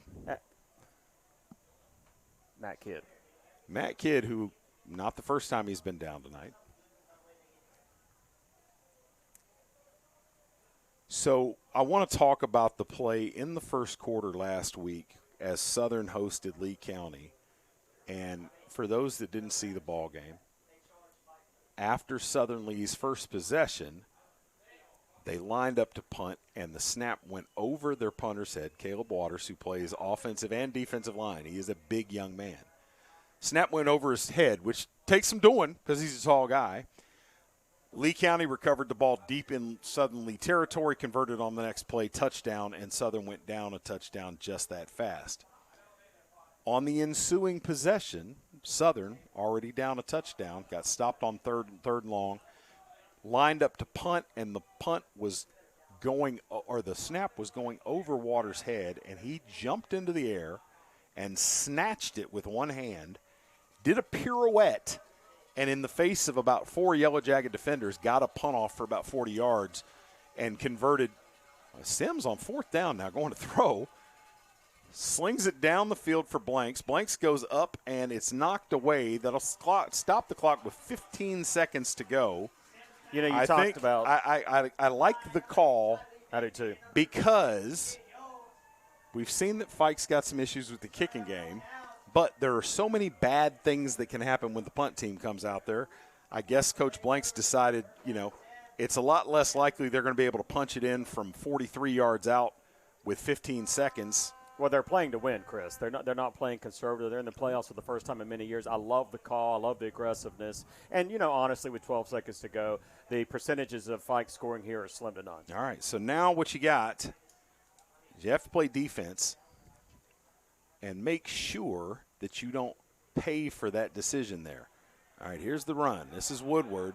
And crowd screaming for him to go out of bounds. Coach and staff screaming for him to go out of bounds. And instead he spins back to the middle of the field. And Fike is going to have to burn a timeout with 6 seconds to go. Ball down at the 35-yard line after the 8-yard run. Yes, indeed. And we were talking about Caleb Waters earlier. Again, just an absolute beast of a young man.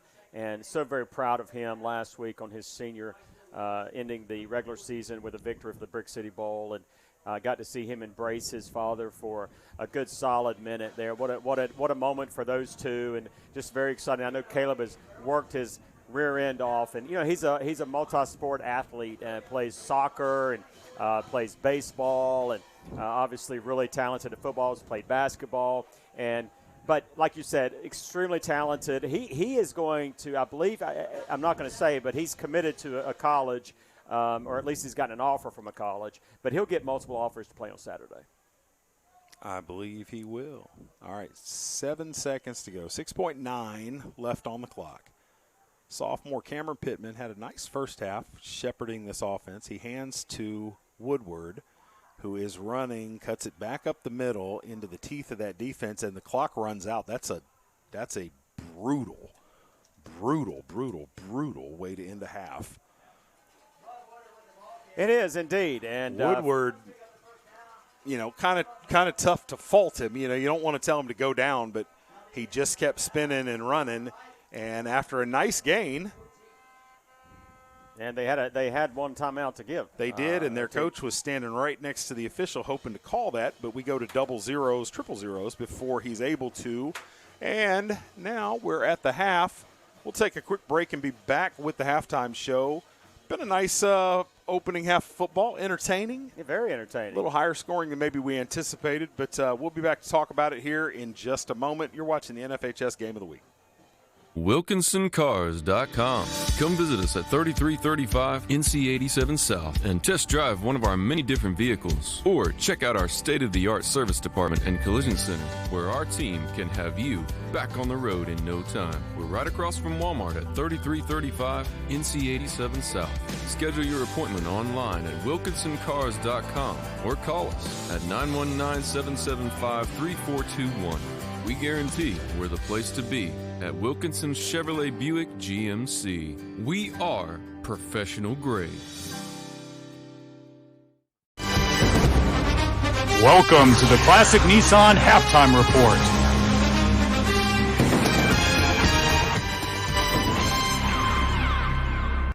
All right, welcome to the Remax Halftime Show. Don, you short suspense. You made it out here. You had like 4 hours notice to get here. I appreciate you coming to help us out and doing color tonight. Absolutely, man. It's my pleasure. My pleasure. All right. So a lot of mixed feelings, with Southern getting into the playoffs. I think that the sort of malaise that's hung over the program for the last couple of years might have crept in. People like, well, we got there. We might go up there. Fike's really good, blah, blah, blah, blah, blah. Somebody forgot to tell those players over across on the other sideline.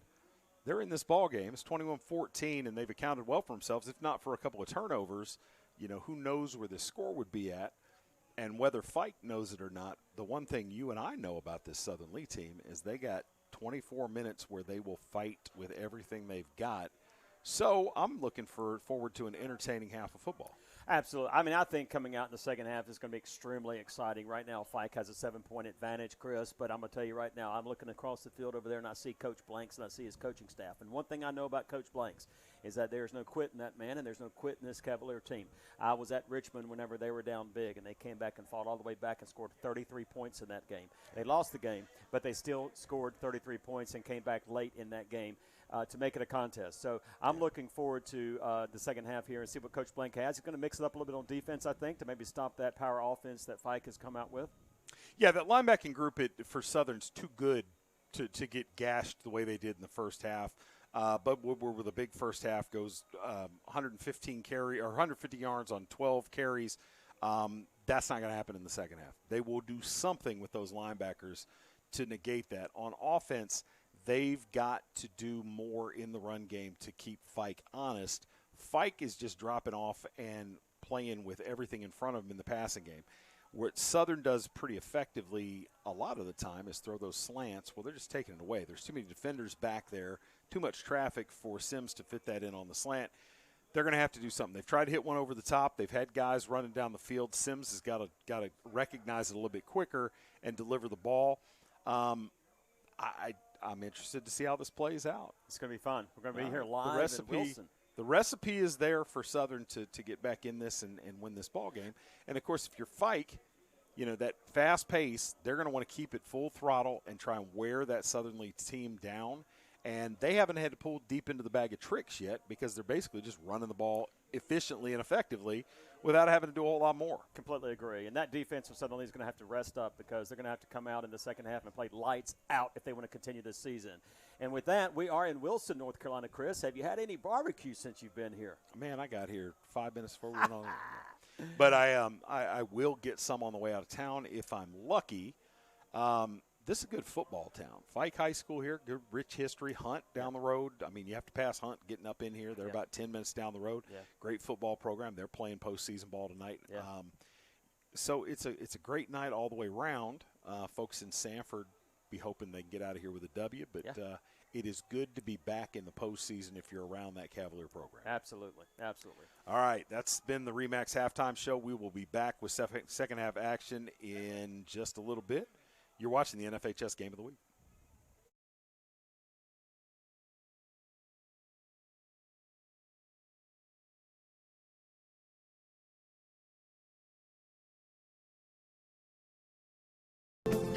"90 years ago, First Bank was founded. You know First Bank, the one where you are greeted by name, the one dedicated to the community, and the one born in the heart of the Carolinas. We help our customers to realize their dreams by providing financial solutions and building trusted relationships. My name is Rich Trockton, and we are First Bank.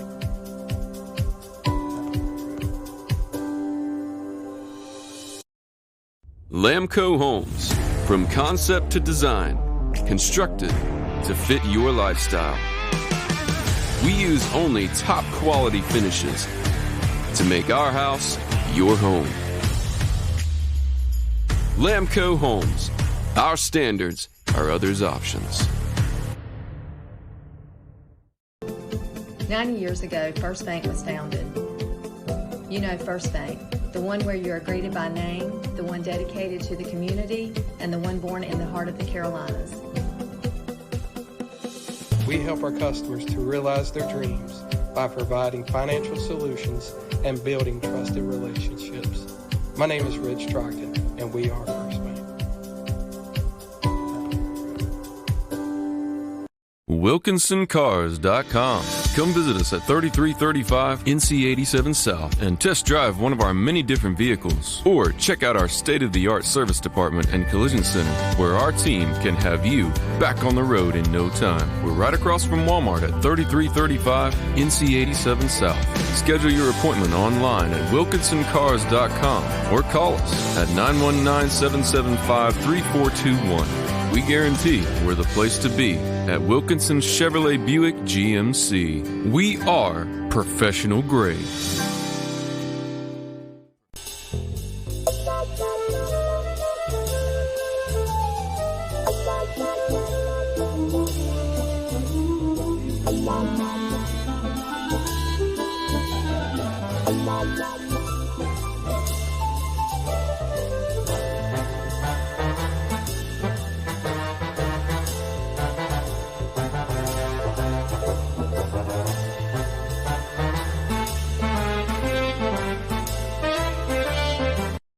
At the Shed Depot of North Carolina, we believe there's a better way to buy a shed, where all the selection, all the quality, and all the service are in one convenient location to make your buying experience easy. Our 3-acre sales center has over 60 sheds in stock, and if you don't see what you need, our sales experts can guide you through the custom design process to meet your unique needs. Get started today at ShedDepotNC.com. At the Shed Depot of North Carolina, we believe there's a better way to buy a shed, one where all the selection, all the quality, and all the service are in one place to make your buying experience easier. Visit our sales center located just off US Highway 1 in Sanford, or get started today at ShedDepotNC.com to view in-stock models or to design your perfect shed using our 3D design tool. We have a home at 225 Sainsbury Place. Bring it. We have automobiles. Bring it.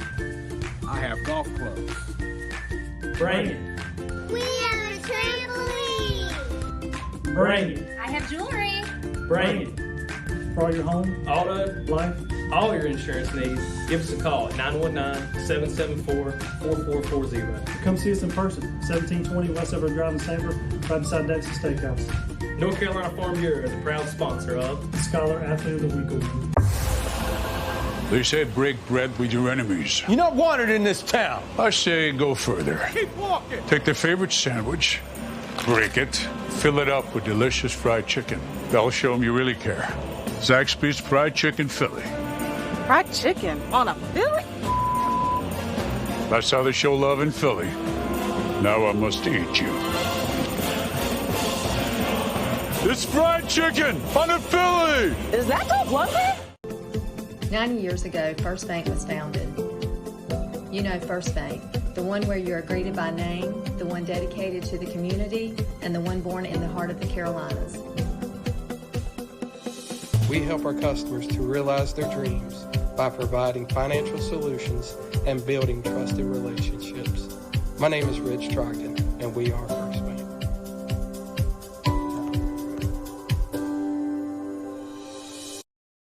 Lamco Homes. From concept to design, constructed to fit your lifestyle. We use only top quality finishes to make our house your home. Lamco Homes. Our standards are others' options. 90 years ago, First Bank was founded. You know First Bank, the one where you are greeted by name, the one dedicated to the community, and the one born in the heart of the Carolinas.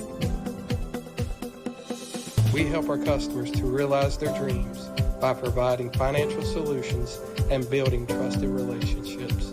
My name is Rich Trogdon, and we are First Bank. WilkinsonCars.com. Come visit us at 3335 NC 87 South and test drive one of our many different vehicles. Or check out our state-of-the-art service department and collision center, where our team can have you back on the road in no time. We're right across from Walmart at 3335 NC 87 South.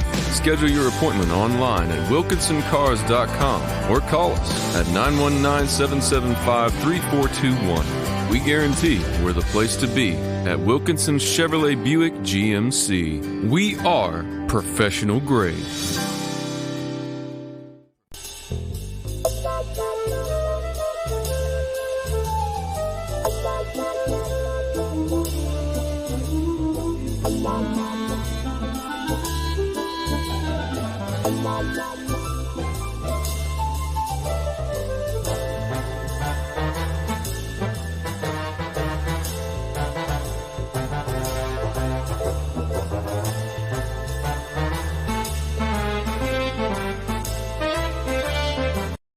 At the Shed Depot of North Carolina, we believe there's a better way to buy a shed, where all the selection, all the quality, and all the service are in one convenient location to make your buying experience easy. Our 3-acre sales center has over 60 sheds in stock, and if you don't see what you need, our sales experts can guide you through the custom design process to meet your unique needs.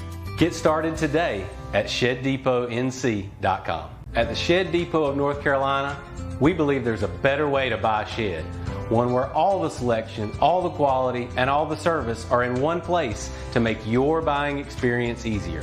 Visit our sales center located just off US Highway 1 in Sanford, or get started today at ShedDepotNC.com to view in-stock models or to design your perfect shed using our 3D design tool.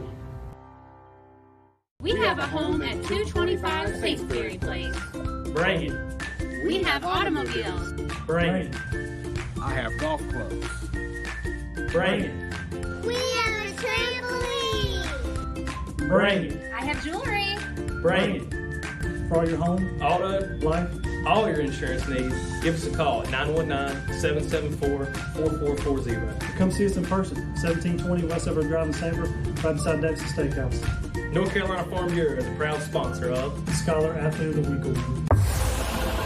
They said break bread with your enemies. You're not wanted in this town. I say go further. Keep walking. Take their favorite sandwich, break it, fill it up with delicious fried chicken. That'll show them you really care. Zaxby's Fried Chicken Philly. Fried chicken on a Philly? That's how they show love in Philly. Now I must eat you.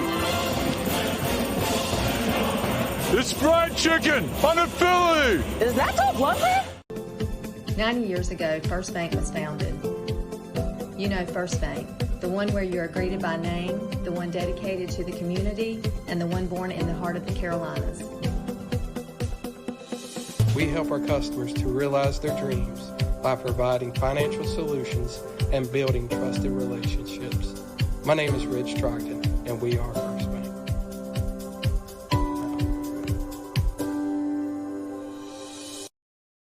Lamco Homes. From concept to design, constructed to fit your lifestyle. We use only top quality finishes to make our house your home. Lamco Homes. Our standards are others' options. 90 years ago, First Bank was founded. You know First Bank, the one where you are greeted by name, the one dedicated to the community, and the one born in the heart of the Carolinas. We help our customers to realize their dreams by providing financial solutions and building trusted relationships. My name is Rich Trockton, and we are First Bank. WilkinsonCars.com. Come visit us at 3335 NC 87 South and test drive one of our many different vehicles. Or check out our state-of-the-art service department and collision center, where our team can have you back on the road in no time. We're right across from Walmart at 3335 NC 87 South. Schedule your appointment online at WilkinsonCars.com or call us at 919-775-3421. We guarantee we're the place to be at Wilkinson Chevrolet Buick GMC. We are professional grade.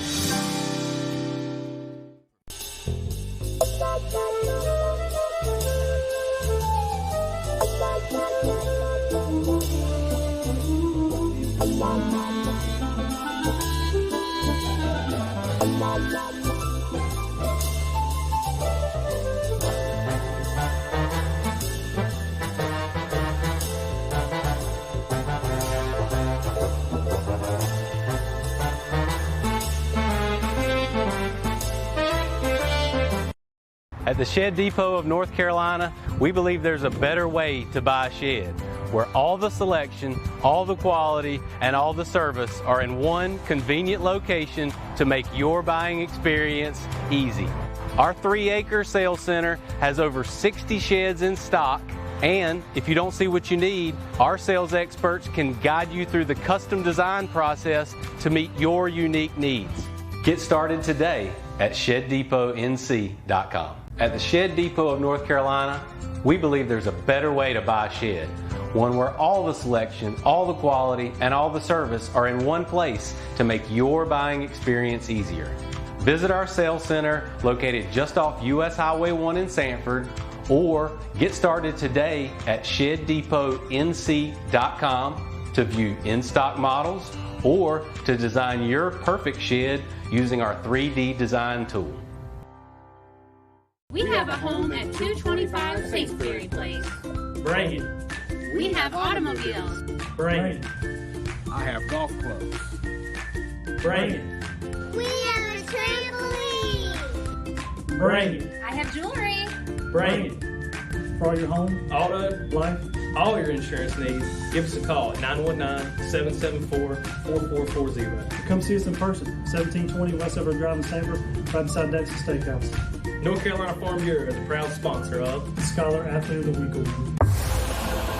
They say break bread with your enemies. You're not wanted in this town. I say go further. Keep walking. Take their favorite sandwich, break it, fill it up with delicious fried chicken.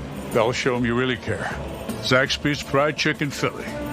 Fried chicken on a Philly? That's how they show love in Philly. Now I must eat you. It's fried chicken on a Philly! Is that your blood? 90 years ago, First Bank was founded. You know First Bank, the one where you are greeted by name, the one dedicated to the community, and the one born in the heart of the Carolinas.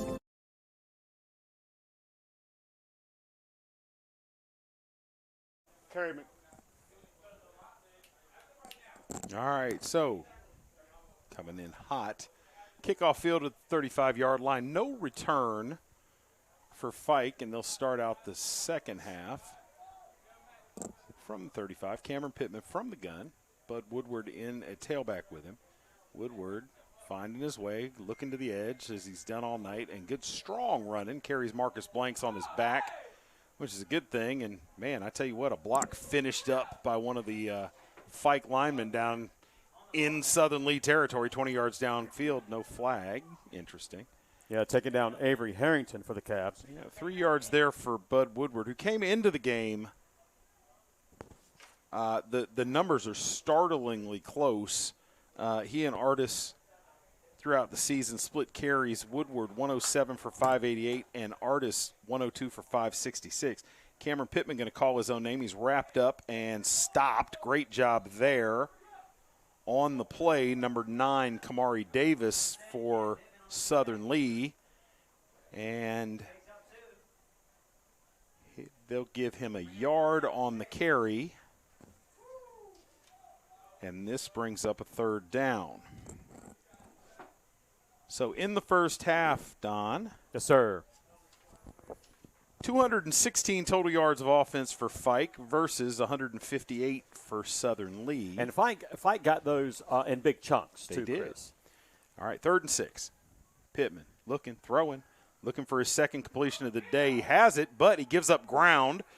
And all the way back, now fighting, and will be dragged down back at the original line of scrimmage. So he only had a couple yards after the catch to get the first down, but gave up ground and pinballed around out there until he was dropped back at the line of scrimmage. Actually, he's going to lose one on the catch by the time it's all said and done. Yes, sir. So that'll bring a 4th down. We do have an injured Cav on the play. We'll keep it right here. But 4th down, so big decision here by Fike and Coach Nelson at their own 40, Chris. What do you say? I say with a 7-point lead, they're going to go ahead and punt this ball, try to pin it back. I think that you'd try to do anything cute here and do Southern Lee any favor. Southern sputtering a little bit on offense. I wouldn't want to cut them any break here. And this is not 4th and short. This would be 4th and almost 7 yards to go for the first down. But it they're going to punt. Here comes a punt. Bud Woodward, The tailback will be in to do the punting. The first one was a high hanging kick that was a fair catch by Brett Blanks. And Brett Blanks in is traffic. back again. Southern not bringing a whole lot of pressure. They're not buying this punt here. Only 7 men on the line of scrimmage. And they're going to rush about 5 of them, and that is a high punt that may check up. I thought that might have some backspin on it. So only 25 yards on the punt, and Southern will have good field position at the 42 going the other way. A high tail spinner there, Chris, is what they say. that's how you hit your gap wedge, isn't it? Absolutely it is. And it landed on the 40, got a 2-yard bounce for the Cavs. So the Cavaliers have it for the first time tonight with just around 10 minutes to go in the third. 1st and 10 on the 42. All right. Southern Lee, although they, would have liked to get more out of the offense, averaging a good clip, 5.6 yards per rush in the first half. And there's JoJo Jennings trying to get a big one right out. Oh, man, I tell you what, good job of walking that down by Fike. Jones picks up 6. He thought he might have a lot more than that at one point during that run. A lot more than that as well. Got going a little bit too lateral, and Fike able to walk him down. But good yardage on first down for Southern. Clock inside 9:45 to go in the third quarter. Yeah, suddenly it's going to be interesting. We saw there, Chris, that they stopped Fike on offense. So we had talked about Blanks making adjustments at half, and indeed he did. And the defense came out looking very strong. The last thing they could have wanted to do was to put up points for Fike. And there's Robbie Sims on the keeper. Man, I tell you what, he faked the hand to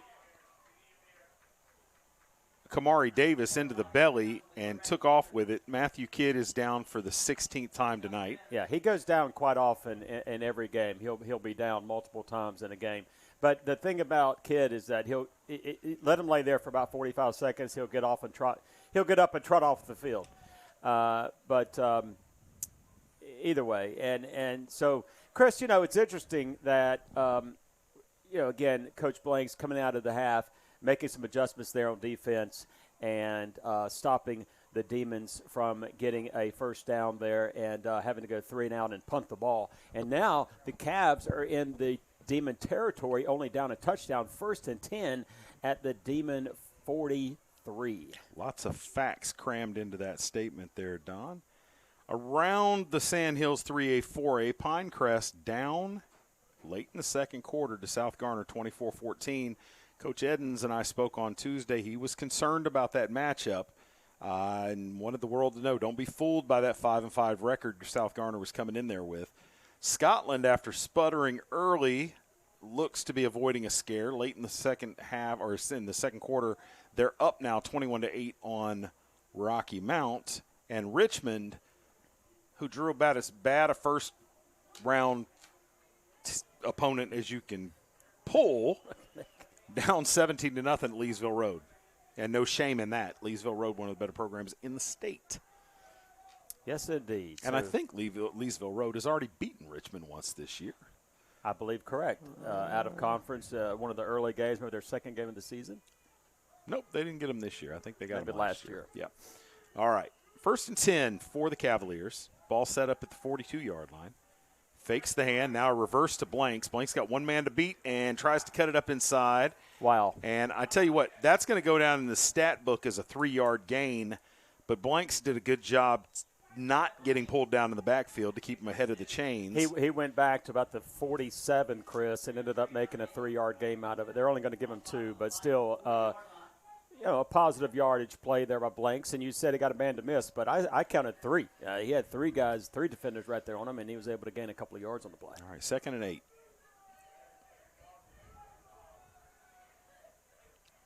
I don't think Nazir Jones has gotten a touch yet tonight. He has not. Douglas, big strides. He'll have it down to the 35-yard line, bring up 3rd and short.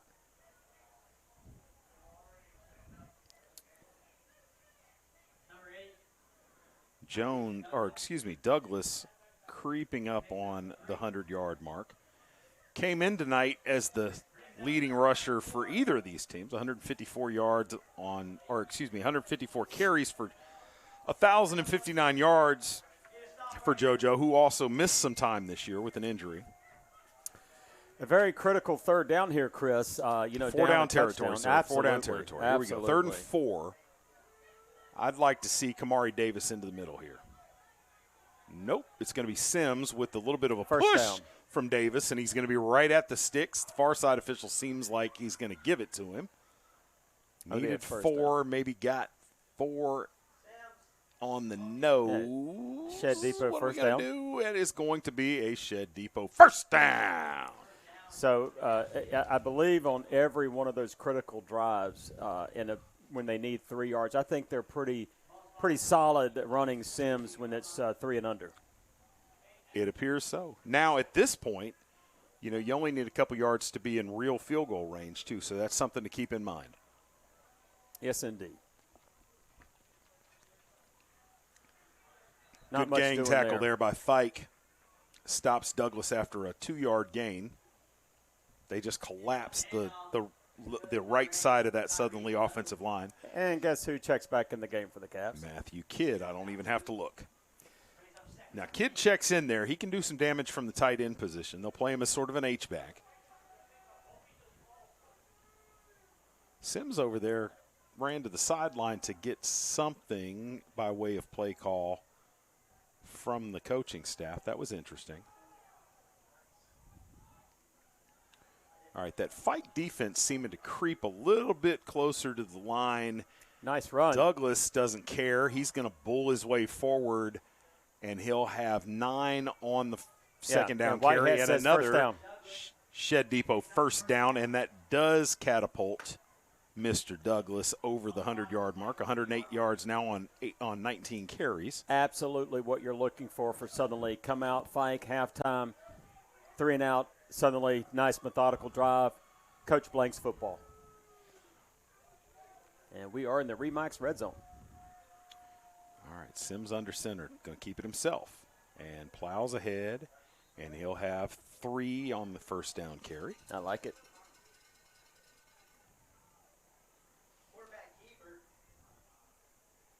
So it seems, let's see here. We're going to not take much time here. We're going to run, but about 5:45 to go in the third. Yeah, very interesting. I don't think I've ever seen that from Coach Blanks' Cavaliers.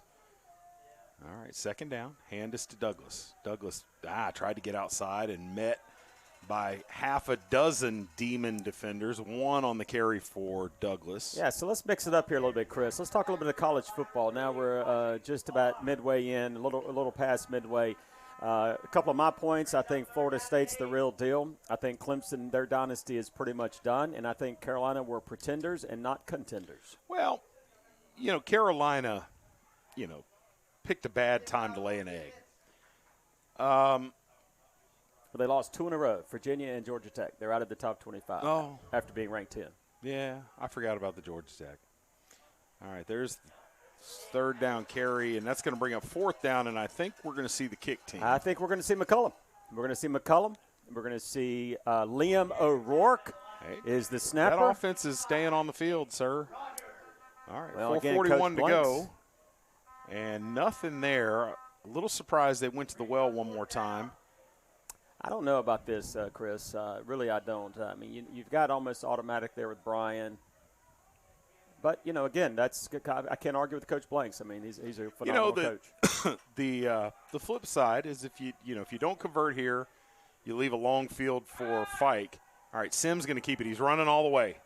He's got to get to the edge, and he does, and out of bounds.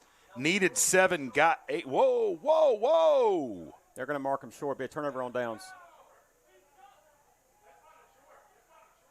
Wow. Looked to me like he hopped out of bounds right at the first down marker. The officials disagree, and they have him a yard short. Fred Blanks is beside himself.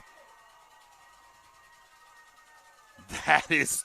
Yeah, it looked to be extremely clear that he jumped at least a good half a yard past the marker, Chris. Wow. Woo.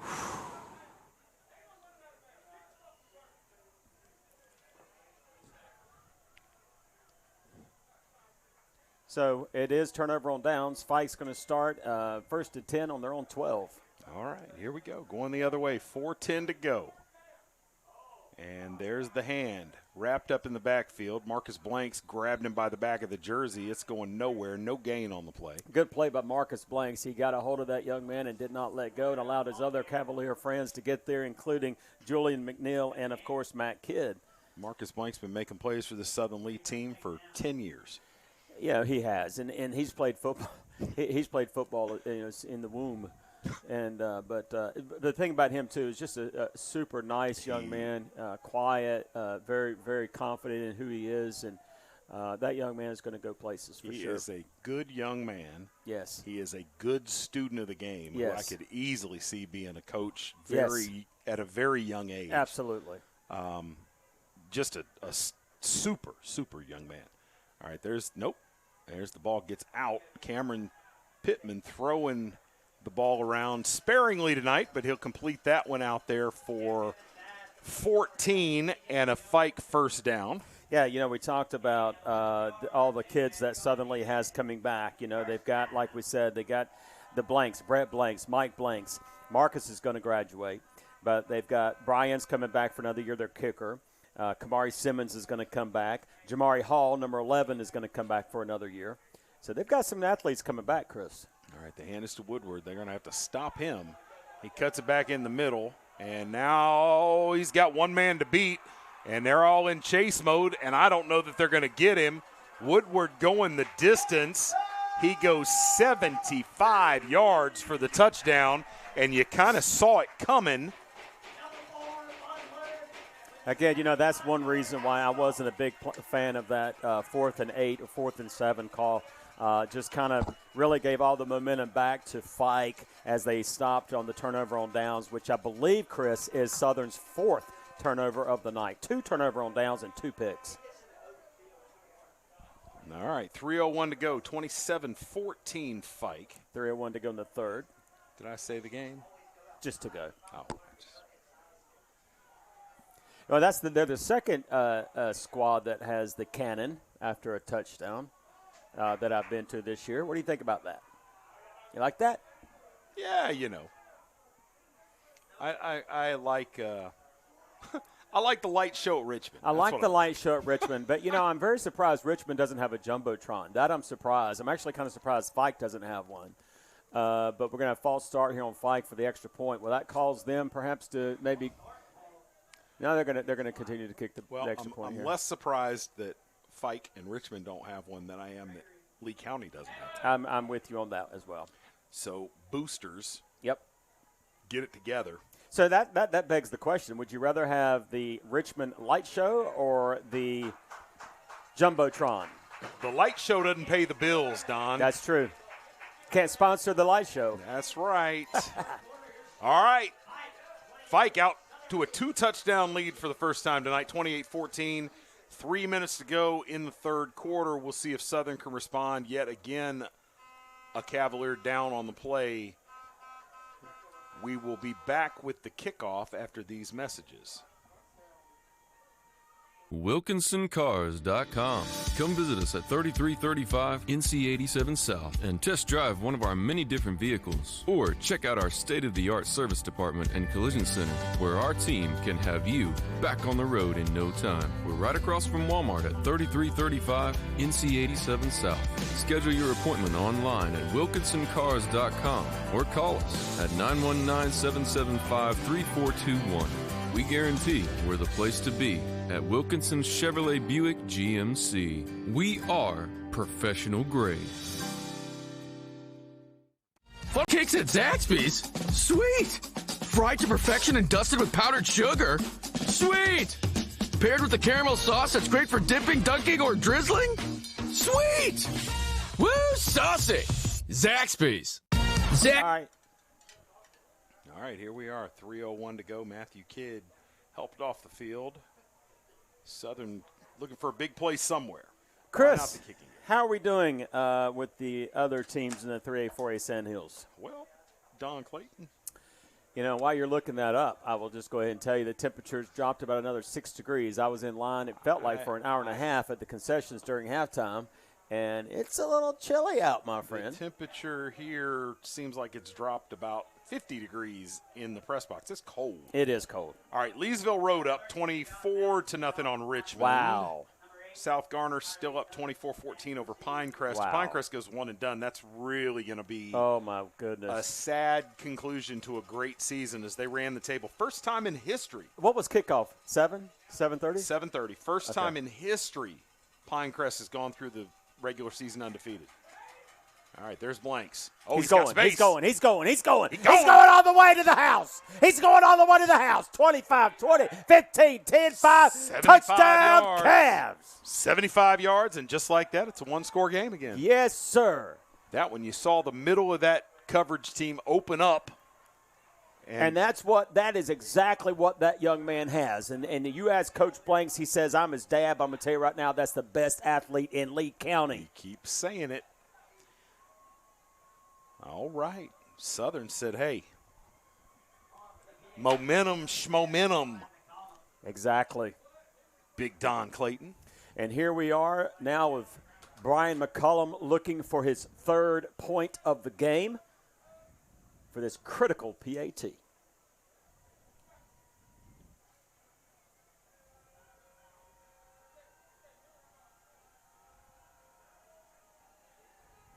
Up, and it's good. Chris, we got us a ball game. Yes, it's a we do. one-score game here in Wilson, North Carolina, the NFHS Game of the Week. It is Fike, 28. Cavaliers, 21. 2 minutes, 49 seconds to go in the third. We'll be right back. At the Shed Depot of North Carolina, we believe there's a better way to buy a shed, where all the selection, all the quality, and all the service are in one convenient location to make your buying experience easy. Our 3-acre sales center has over 60 sheds in stock, and if you don't see what you need, our sales experts can guide you through the custom design process to meet your unique needs. Get started today at ShedDepotNC.com. All right, here we go. 2:49 to go. Just like that, Southern cuts that lead in half. Now 28-21 after the Brett Blanks kick return touchdown. Yes, indeed. And so that is exactly what the Cavaliers wanted. That's what they needed, because here's why they needed that, Chris. You mentioned this in before halftime. The Cavaliers do not really have a great 2-minute offense, right? They are going to grind it. They're going to pound it up your throats. They're going to run a lot of time off the clock. Onside kick attempt coming here. So that onside kick coming here. I'm just calling it. I'm telling you what's about to happen. Nope, I was wrong. A squib kick, though. Yep, it is a squib kick, and all right, pins him deep, and nice return. Out of bounds at the So Brett's run, that 75-yard run, is exactly what the Cavs needed, because when they do get the ball on offense, it's methodical, it's a good, long, hard drive, and it eats a lot of clock. So instead of being down 2 scores, they're only down 1 score, and that's why this is a very critical stop for this defense, because they really need to get that ball back and have plenty of time, preferably the entire fourth quarter, to march down the field and tie this ball game up.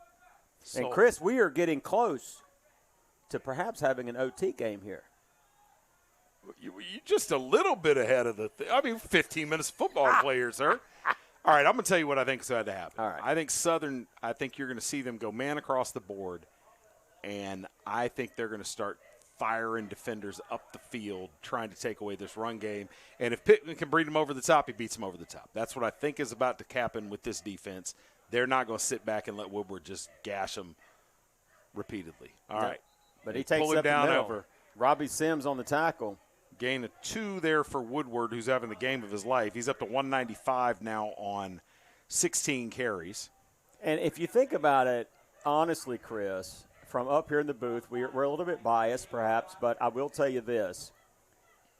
It really should be a tie ball game right now. I believe Robbie Sims got that first down. So do I. But what I believe, and 3 plays later, they ran it for 80 yards, touchdown. But that's why we're in the box and they're on the field. Yeah, something like that.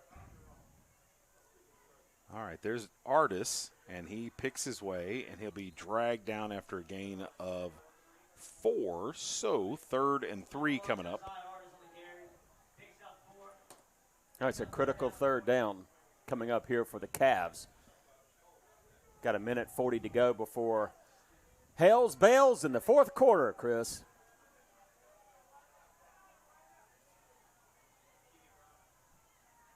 All right, Pittman from the gun.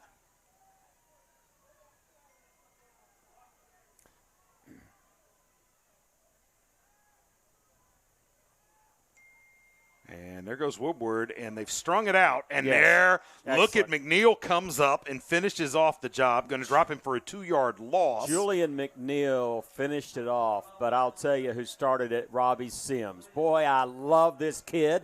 This is a 3-and-out for the Cavaliers, exactly what they needed. And now we're going to have the opportunity to see a Coach Blank's team in the 4th quarter take a methodical drive and go all the way down. Here's the question for you, Chris. I'm all ears, buddy. There's no one back to receive this punt, Chris. Nope, they're not buying it. They're looking for the fake. They got that safe fake. Oof. And a Cavalier bounce. I tell you what, man, that gap wedge is in full effect, buddy. He's hitting that thing about 45 yards, from his spot. We're going to keep it here. We're going to keep it here. Let me tell you something. We are in for a wonderful finish here, Chris. Let me tell you, you, my friend, were there, I believe, the 2nd or 3rd week of the conference. It was, I believe, the game before Eastern Randolph. Cavs were playing Seaforth at home. Tell the folks at home what I said, Don. Yes, sir. Yes, sir. That's what I'm about to say. Tell them what I said. You said on that game at Seaforth that this Cavalier team was going to go to the playoffs. Do you know how many texts I got over that statement, Don? Well, you were absolutely right, my friend. All right, Southern League going the other way. Robbie Sims, hands to Douglas. Douglas, it's a hold coming back. So 8 yards on the carry. That'll be blown off the board there. I want to tell you a little bit about Bud Woodward here. Woodward yelling before the game on the sideline, I'm not going home. We're not going home. We're not going home. 193 on 17 carries tonight for Mr. Woodward. In his career, 2 full years of varsity running back, 2 100-yard games. His biggest game, 18 for 132, came earlier this season. And here he sits with a chance to go over 200 yards for the night. That, sir, is living up to the stuff that you're barking. That is what they call that he is cashing the checks that his mouth is writing. Yes, sir. Yes, sir.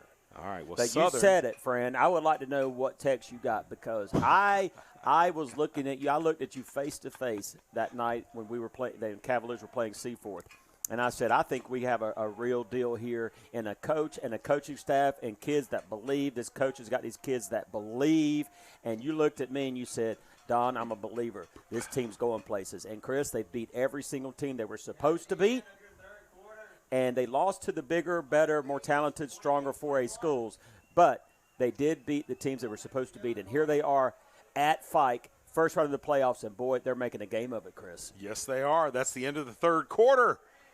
Southern trying to regroup after the penalty. It'll be 1st and long. We'll be back to see what they've got in store after these messages. Are you ready to sell your home and don't know which realtor to choose? Well, not all realtors are the same.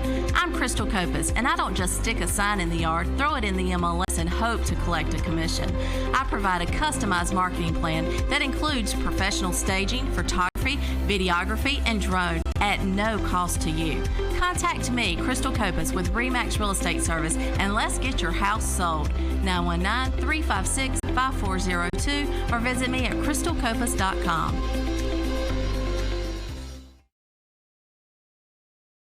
All right, welcome back to Wilson, North Carolina, home of the Fike Demons, hosting the Southern League Cavaliers in a 7-26 matchup in the first round of the 3A playoffs here in North Carolina. Coach Tom Nelson in his 13th season here at Fike, 79-66. And in those 13 years, how many playoff appearances do you think he's got, Don? I would say at least 6. 10. Wow. Only missed the playoffs 3 times. And Douglas gets all of that yardage back and then some. He'll have 14 on the first down carry. 2nd and 6 coming up. Yeah. And they've been to the second round of the playoffs 5 times, and that's really impressive because a lot of times you'll see teams that find a way to get into the playoffs each year and then go one and done. Excuse me. Thank you, Diet Pepsi. Yeah, right. I can say that because the Cavaliers are Fike, Pepsi. They are accustomed. Oops. Yeah, I got a start there, and that's going to bring bring up second and long. Yeah, in fact, from 2013 through 2017, they won a first-round game 5 straight years, including, I don't know if you remember this, Don, 2013 when in the first round of the playoffs they went as a big underdog to Sanford, North Carolina, and beat Lee County by 2 touchdowns. Yes, they did. Not one of Burton Cates' more fond memories of his days at Lee County. No. There's Douglas with a head of steam. He'll get 4, maybe 5 on the carry. Third down coming up. Yeah, so, Chris, Burton Cates coached at Lee County. Do you know what his actual final record was at Lee County? I have it at my house in my notes, but I don't have it here. I will tell you, you really have to give it up for Coach Bordeaux because he has taken the at the helm of Lee County football and has really kept it up. This has been a down year, but other than that, and I'll tell you, did you go to the Weddington football game with Coach Cates at the state playoff, the final? That was Coach Bordeaux, but yes, I was there at the Weddington game on campus at NC State. And thrown out of bounds, not back to the line of scrimmage. That's going to be grounding all the way back there. So that was Coach Bordeaux. Was that his first year, Chris? It was his second year. No, it was his first year. Yeah, so that was Cates' boys, pretty much. Yes. Yeah, okay.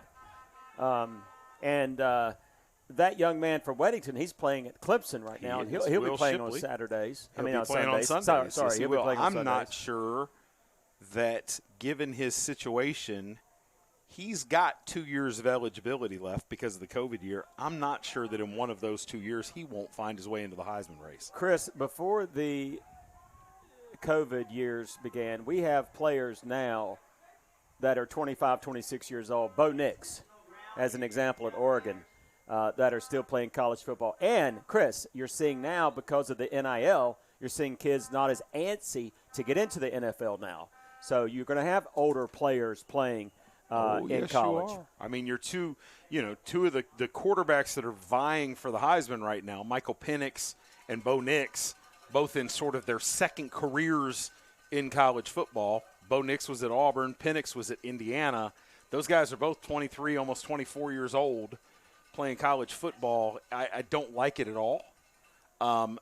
And not only do I not like it from a competition standpoint, I hate it for what it's done to recruiting because we see people week in and week out on high school football fields that ought to be playing on Saturdays that are not because as opposed to bringing in freshmen where there are question marks about how they'll transition, it's a whole lot easier to go down in the transfer portal and pick folks up. And I would say, Clemson, prime example, of a team that has not done a good job of recruiting. Dabo is resting on his laurels. Those guys, what's happened at the major programs is that they're recruiting in the transfer portal. They're not out on campuses. We never see scouts anymore. Yeah. And I think it's starting to show itself with some of these programs around the country.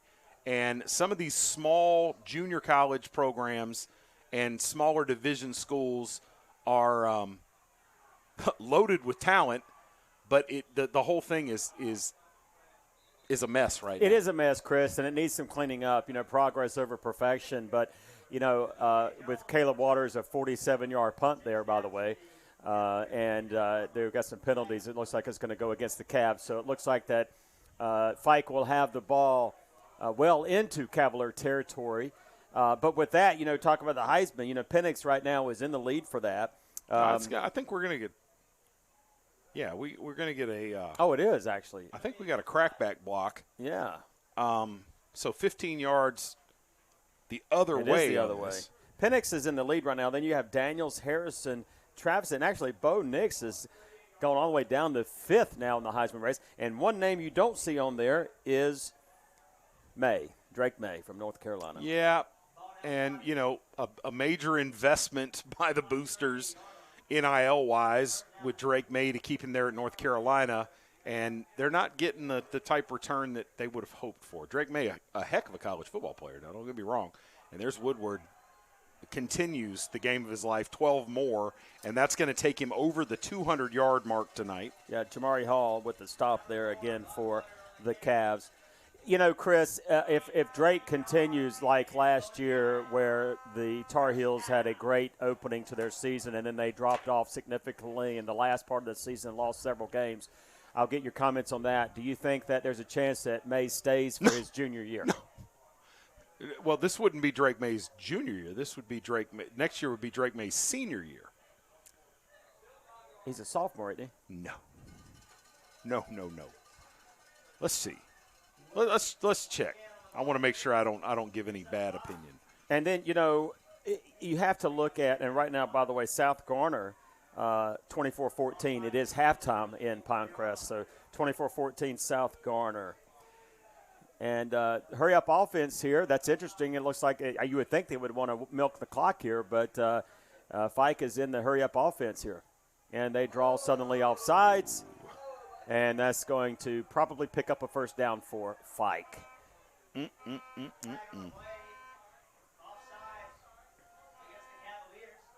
Yeah, you know, this is the great thing about playoff football, Chris, is that whenever you do travel with the NFHS Network, you go to stadiums that you've never been to before. And this is the first time you and I have ever been to Wilson at Fike Stadium. Have you been to Hunt?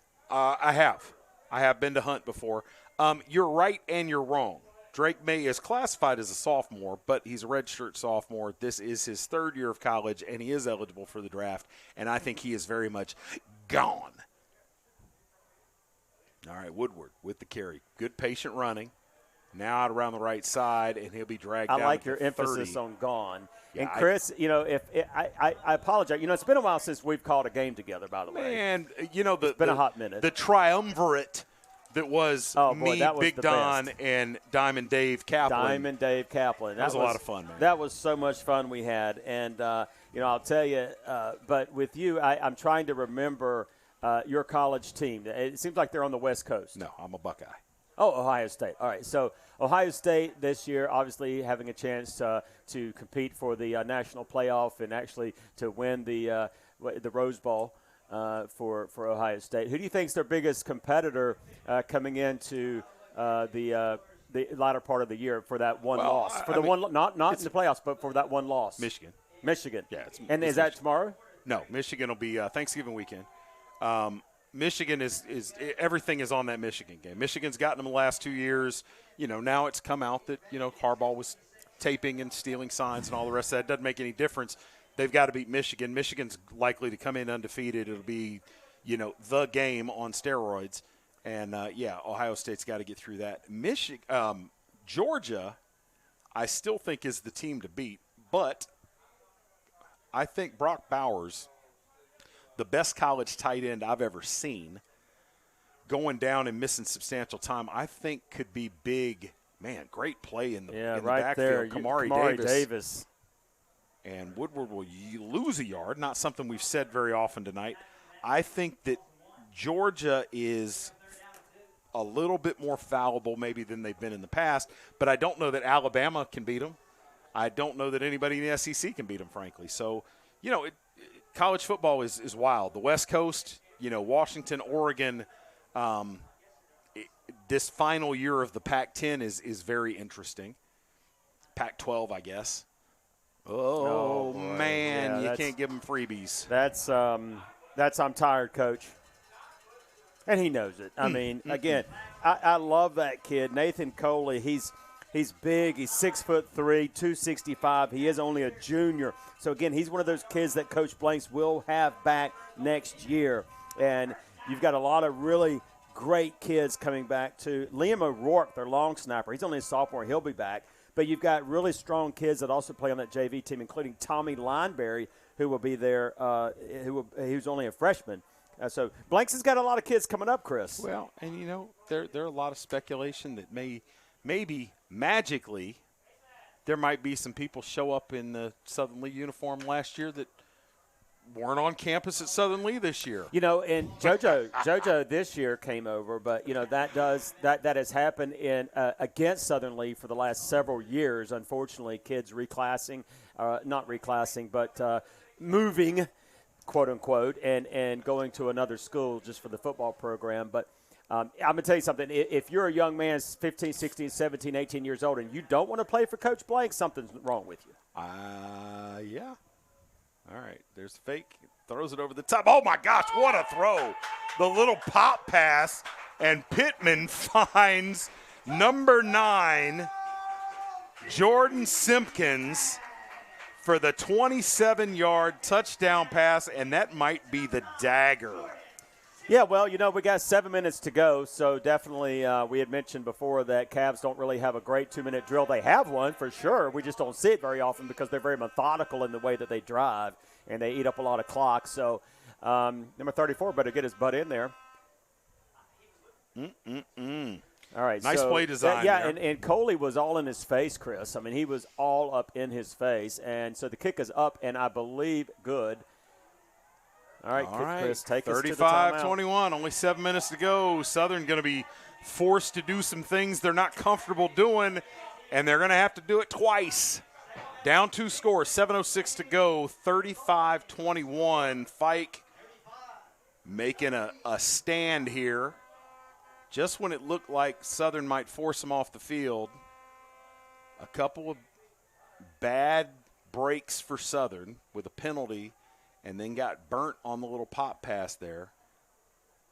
And now they're going to have to figure out a way to score not once but twice. All right, Southern, we talked about it from beginning to this game, and you know, you hear these type things often, but it has to be said about Southern. They are going to fight until the final gun. Oh, no question about it. This game is not over by a long shot. You saw Brett Blanks. Okay, that's how quick they can score. However, this is not a team that's constructed to put up points in bunches in a short amount of time. And with 7 minutes to go, they've got to be perfect. And I don't like what I'm seeing across the field over that. It's the proverbial get your buses, warm up your buses, and that's what they're doing over there. They literally turn the buses. Literally. Wow. You can't do that. No, cannot that's do bad that. form. It is. Bad form. All right, here we go. Southern shocked the world last week. They're going to have to pull a rabbit out of the hat. But you know about last week, though, Chris, it was always within a score, right? And so they never were down by 2. I believe the largest deficit they overcame this year was 13. Man, Woodward with the boot. All right. And here's the return. Whoops. Whoop, whoop, whoop, whoop. Whoop, whoop, whoop, whoop, whoop. Oh, man. Oh, my goodness. Wow. He had it. I tell you He had what. it, that young man. Oh. He knew it, too. JoJo. He knew it. Man, pulled down by the arm of his jersey, and if he got around that, he was gone. Oh, Chris. Man. Chris. So close. Look at him. He knows it, too. I do believe he was gone. Yeah, I believe he would have hit pay dirt. Past that he would have hit pay last dirt. man. He would have hit pay dirt. Man, oh, man, oh, man. Wow. All Okay, right. here we go. This is it, Chris. You're going to have to challenge these corners. Fike lined up. They've packed the box all night. And, you know, they're playing man out there, especially on the wide side with Blanks. There's not another defender within 20 yards of him. You got to give him a shot to make a play out there on the edge. All right, Sims drops. And, oof, I tell you what, not anywhere to go with the football. Good and then he throws pass, it late. Good and catch. that is caught. Mike Blanks. Mike Blanks, who plays linebacker First in there, down. has 15 on the reception. And Southern picking up the pace. Well, they're still going to huddle. Mike Blanks in there at the H-back position.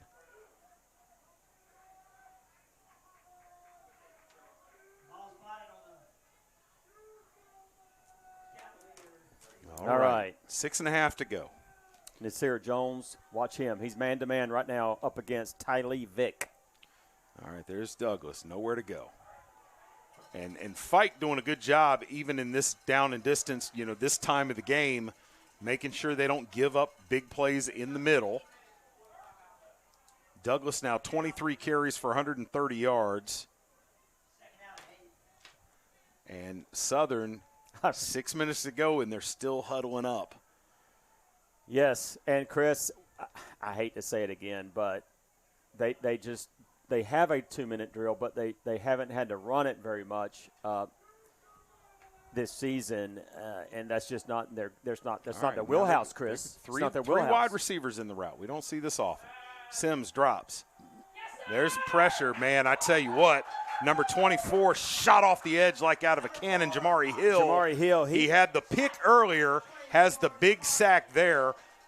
Jamari Hill, and the Demons will have him back, Chris. He plays running back, linebacker, middle linebacker. He's only a junior. He'll be back next year for the Demons. Well, now we've got 3rd and long for Southern.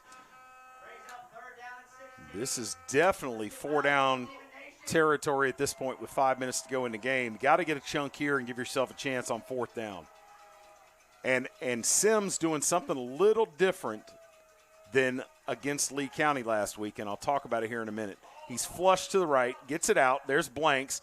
Blanks has good yardage. He'll pick up 11 on the catch, but not enough for a first down after the sack. So I see a Robbie scramble 4th coming down. up. I see a Robbie scramble coming up for a first down here, Well, Chris. one of the things that he's doing is his drop is not as deep as it was last week. And when the pressure's coming, he's closed into the pocket and doesn't have the opportunity to roll either direction. And he's looking to step up and take it up the field, but Fike is keeping defenders home, and there's nowhere to go there. Here's Sims. He's going to roll. And got to get rid of it. And they're just not – it's almost a mush rush. He's going to lose 8 on the sack there, and that probably, sadly, Don, is probably your ball game. Yeah, Chris. 4:12 to go. Fike got the ball, all the momentum deep in Southern territory, and they have done an excellent, excellent job with that defensive game plan, which obviously was built on the tape they saw from Lee County. Yeah. Because we haven't seen Sims take off and run with it before, No. and they were not going to allow him to take off and beat him with his feet. And as they've rushed, they've done it responsibly and kept folks home, which is what the Lee County faithful were asking, how are you selling out and not having somebody spy? Well, Fike spied him all night. All night long. And done a very good job with it, too. They have. You know, All you can watch tape and you can spy all day long, but you could also not execute. They've executed tonight. Oh, my goodness. Caleb Waters has taken the ball away, and he's running, blundering, stumbling down to midfield for the Cavaliers. Not so fast, my friend. Are you kidding me? 4:01 to go. Caleb Waters said, I'm not done playing football yet this year. I'm going to tell you right now, Chris, that young man, give him a Gatorade. He needs some mustard. He has a cramp. Oh, my word. Tom, what did we just see? I need to take a breath. Chris, I need to take a breath, and we need to talk about it off camera because I may say a few things. We're going to take a quick timeout. We'll be right back. Oh, my God. WilkinsonCars.com. Come visit us at 3335 NC 87 South and test drive one of our many different vehicles. Or check out our state-of-the-art service department and collision center, where our team can have you back on the road in no time. We're right across from Walmart at 3335 NC 87 South. Schedule your appointment online at WilkinsonCars.com or call us at 919-775-3421. We guarantee we're the place to be at Wilkinson Chevrolet Buick GMC. We are professional grade. All right, not sure how this happened, but it's 1st and 10 Southern. At the 49-yard line, Caleb Waters just stripped the ball away from Bud Woodward, and here we go. JoJo Douglas, I tell you, man, he's been so close so many times. He'll have 3 on the carry. And Waters, who was down a moment ago, is right back in there. Yeah, absolutely. Because that's how they do it at Southern. That is how they do it at Southern. You know, I'm going to tell you, if you have a heartbeat at Southern Lee, listen, Chris, first of all, you play for yourself, your community, your family, but they love Coach Blanks. Yes, and they do. They will give him everything they've got every single Friday night. All right, Sims drops. Looking. Now he's going to take off and run. He'll have positive yardage, short gain. He'll have 5 on the carry. First time in a while, Sims has picked up positive yardage with his feet. 3rd and 3 coming up. Clock down close to 3 minutes. No huddle for Southern now. Well, Fike saw something they didn't like. Yeah. We heard the coaching staff hollering over there. They saw something they didn't like, and I think this timeout obviously gives them a chance to adjust, but I think also does Southern some service because there's some very winded Cavaliers over there that could very much use this little break. Woo, Don. It's been an entertaining game, regardless of how it turns out. Absolutely. And I was texting Caleb Waters' father, who obviously is in the stands, a good friend of mine, and he was telling me that I just said, what in the world? I mean, there's just no quitting that young man, and he just typed back, LOL. That's just, that's a dad for you, he just but he said, you're here? I'm like, yeah, I'm up in the booth, unfortunately. Unfortunately, come on, Don. Fortunately. Come on, Don. Fortunately, because it's a lot warmer up here than it is out there, and I could be here with my boy. Ah, man, it's been a blast. All right. Southern third and a long 3. Check in real quick around the rest of the conference. Richmond, well, no, that's not right. That Richmond score is reset. That's weird. Pinecrest up now. They've come back and taken the lead against South Garner, 28-24. He's got a man across the middle. Robbie Sims throws it late. Oh, you can't make that throw. That is picked. And the coaching staff screaming for him to go down.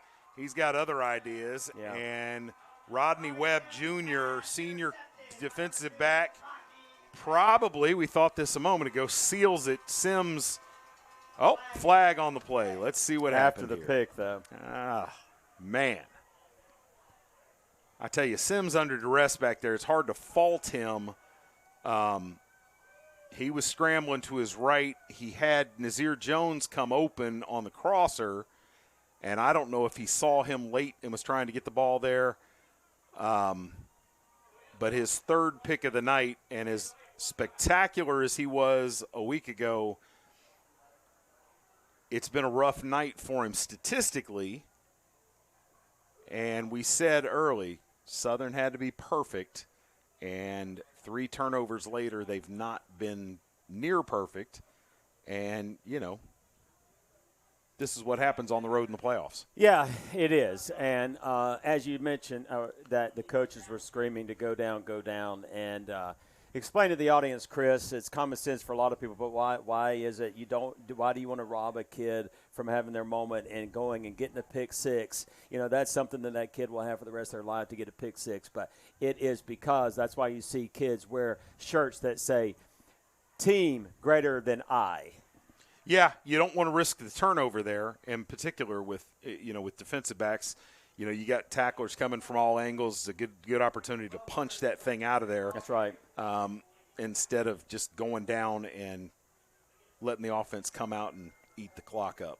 That's right. All right, 10 more yards there for Woodward.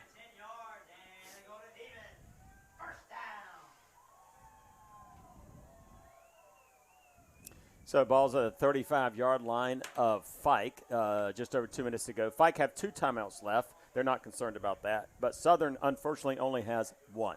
So they can only stop the clock one more time before time expires.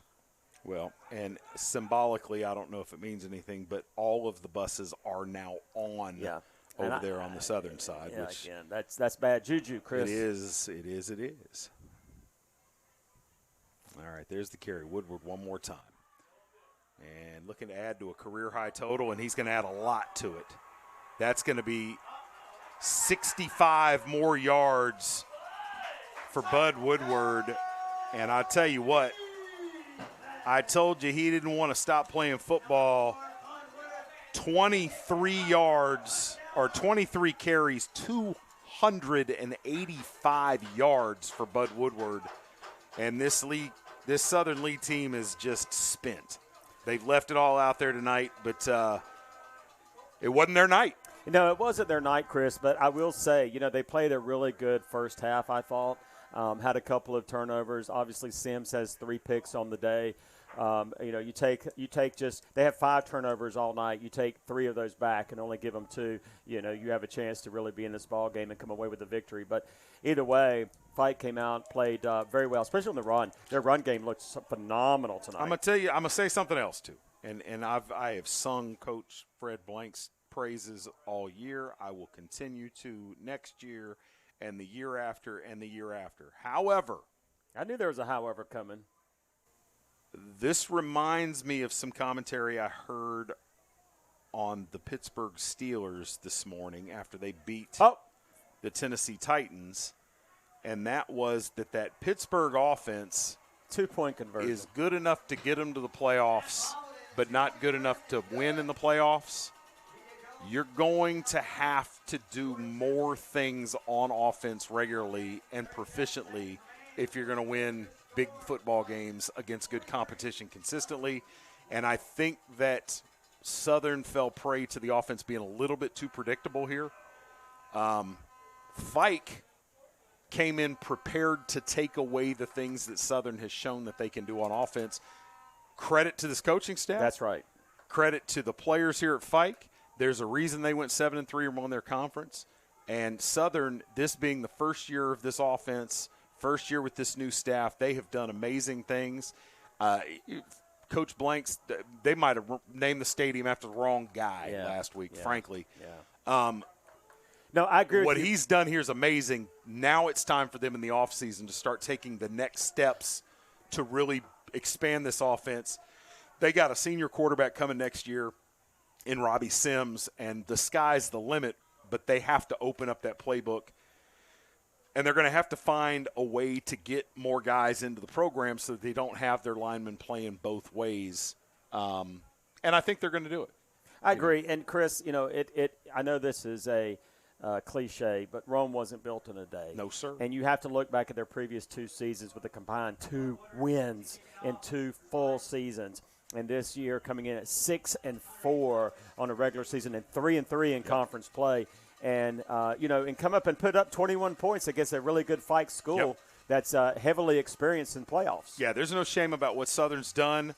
I think they'll look back and say, you know what, had things gone a little bit different, we might have come out on top of that one. But, the ball's got to bounce your way. You've got to take advantage of opportunities. Southern left a couple on the table, a couple bad throws by Sims, frankly. Yes. However, the potential's there.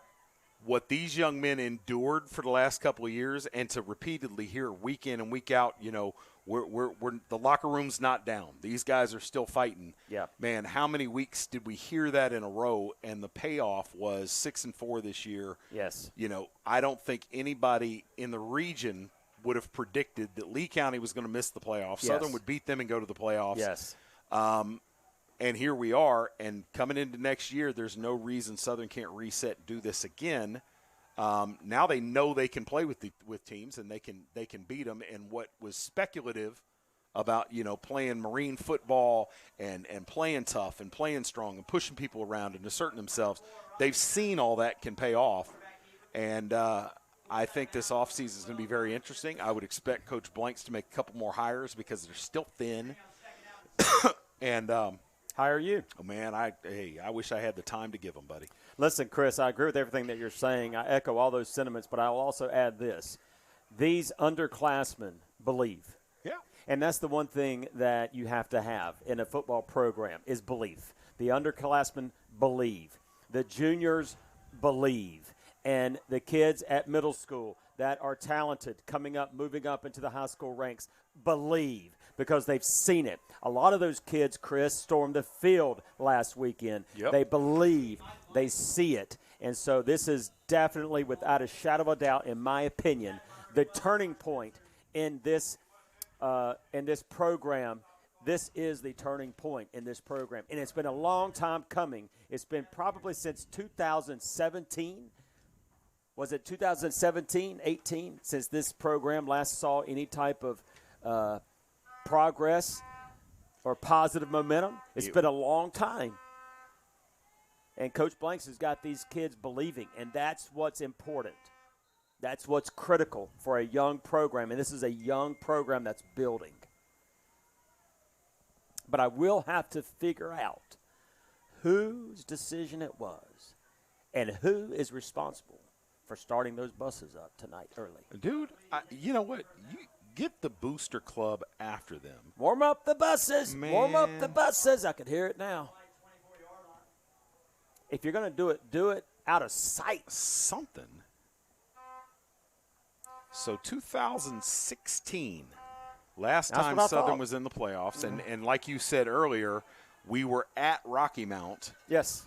You showed me a picture of that game, if Yes, I'm not I did. mistaken. Yes, where I Rocky did. Mount managed to win that ball game.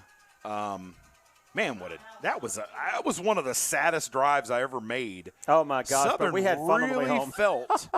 really felt like they could go deep into the playoffs. They were a really, really, really good football game. I had so much fun back in the day. You have to send that to me. I will. I had so much fun back in the day where my kids laughed because that was my handle.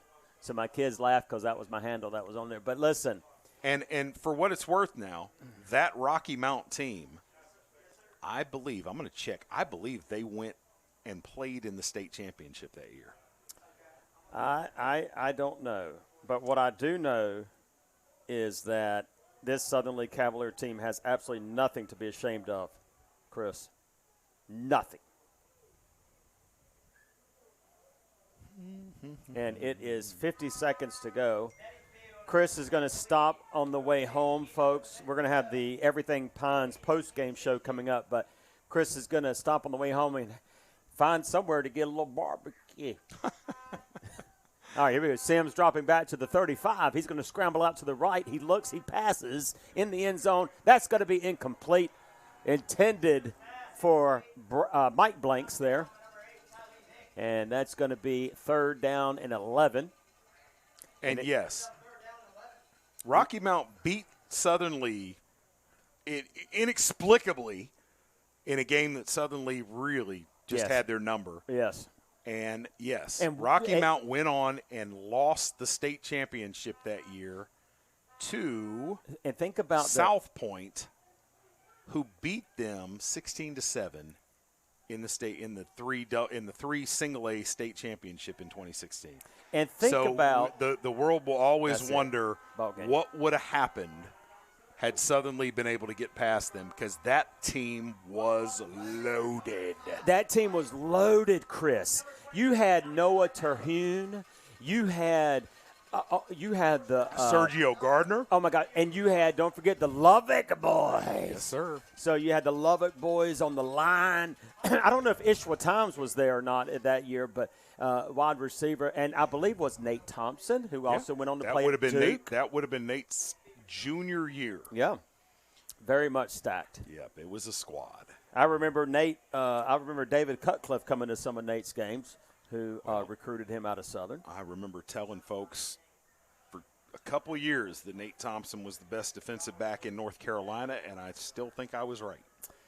Yep, and a heck of a basketball player too, Chris.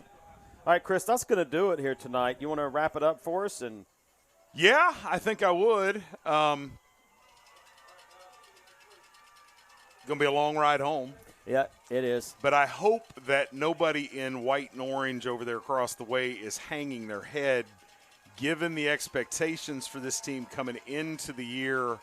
You know, a team that since the formation of the Sandhills 3A, 4A conference had never won a conference game. They managed to go 500 in conference, including a win against 4A Hoke. They beat Lee County for the first time in 6 years.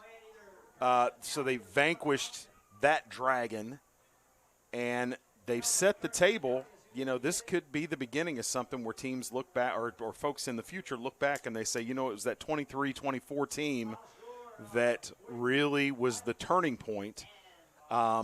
And maybe the glory days that Southern last had all the way back under Don Simon. Yep. You know, because for a 4 or 5 year period there, Southern was dangerous. Oh, my goodness. And they were fun to watch. Wow. The guys enjoyed playing in that program. Oh, it was so and much fun. they were actually picking off talent from across town, not vice versa. And since Don Simon suddenly left, it's been lean times over there through 2 head coaches on their way to Fred Blanks. I think Coach Blanks has got the magic formula over there. Agreed. He's got a staff that believes. Those guys are invested. There is no doubt that these players love that staff. They trust that staff. And, no longer are kids walking down the hallway at Southern Lee and you wonder, why are they not playing football? Right. Those kids are out there now. That's right. And this team this year was the beneficiary of a lot of young guys getting a lot of varsity reps before they had any business being on a varsity football field. But now they have become football players, and this junior class is going to get to do it. Next year, and I'm excited about the prospect, Don. I agree. All right, I got to flip. You're telling me to come around there. All right, guys, we're going to get on TV here. We're going to get on TV real quick so we can wrap it up. Here we are. Chris, I concur with everything that you said. Listen, you're absolutely right. It's been a while. These Cavalier coming in with the matte orange helmets, they have nothing to hold their heads about this year. They've played an absolutely great year of football, and they played great tonight.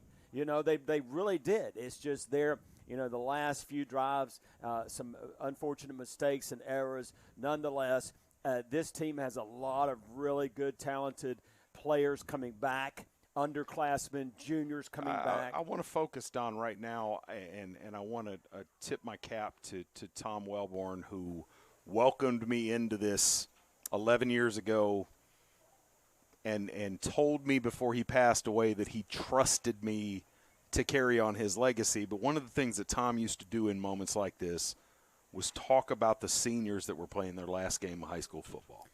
Yeah. And for you, brother, I want you to do that for me. I'll do it. Well, you got several good seniors that have, and there are two really that kind of stand out to me. I mean, there are several. You got to think of Marcus Blanks, first of all, the head coach's son, who is just a dynamite young man, plays really hard both sides of the ball. You got to give him a shout out. Also, you got to give out a shout to Caleb Waters, who we saw tonight take the ball away and then just stumble his way back to midfield. What a great young man. Also a phenomenal punter. Again, he's got multiple offers. Just a great kid, good family, Caleb Waters. Also, then, of course, you got to give some shout-out to Matt Kidd. So, we like to give Matt a little hard time every now and then. But Matt Kidd, he's been playing football since he was 3 years old, and just a tough young man. My son likes to call him a dinosaur, but just a great young man. And then my son Preston Clayton, he played football for many years with the Sanford Sting. And he decided not to play football in middle school and for his first 3 years in high school. And his last year, his senior year, all his buddies that he grew up with playing football when he was little said, you got to come out and play your final year. And he did, and he made an impact on special teams. He made an impact when Matt Kidd went down early this season. He came out and played some hybrid linebacker. And he also, Chris, has won the Scholar Athlete of the Week twice. Preston. So those are some of the seniors there. We got a couple more you're going to point out for us. Julian McNeil. Wow. Julian McNeil embodies what he's going to be missed. A good defensive back needs to be. He is one of the best form tacklers I've ever seen at the defensive back spot. Coach Blank says he's best cover corner in the district, and I would second that. He's been a great asset to this program. I don't think you mentioned JoJo Douglas. I did not mention JoJo Douglas. And I don't know how you managed to not do that, but JoJo could have taken the easy route and could have gone over across town, been a Yellow Jacket, been in that backfield. He wanted to be here, be a part of this program, and, put up 1,000 yards. This was his payoff for that. Just a great kid, fun to be around, infectious personality. Justin Cleary. Jaheim Nixon.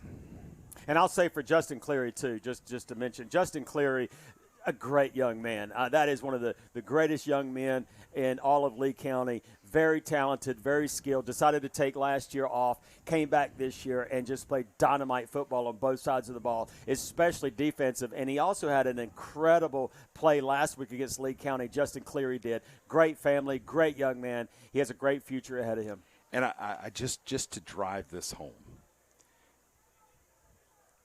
in many years, doing that exercise right there, acknowledging the seniors who have played in their last high school football game, you've got 20 or 30 kids that you name. That's it. Exactly. That's it.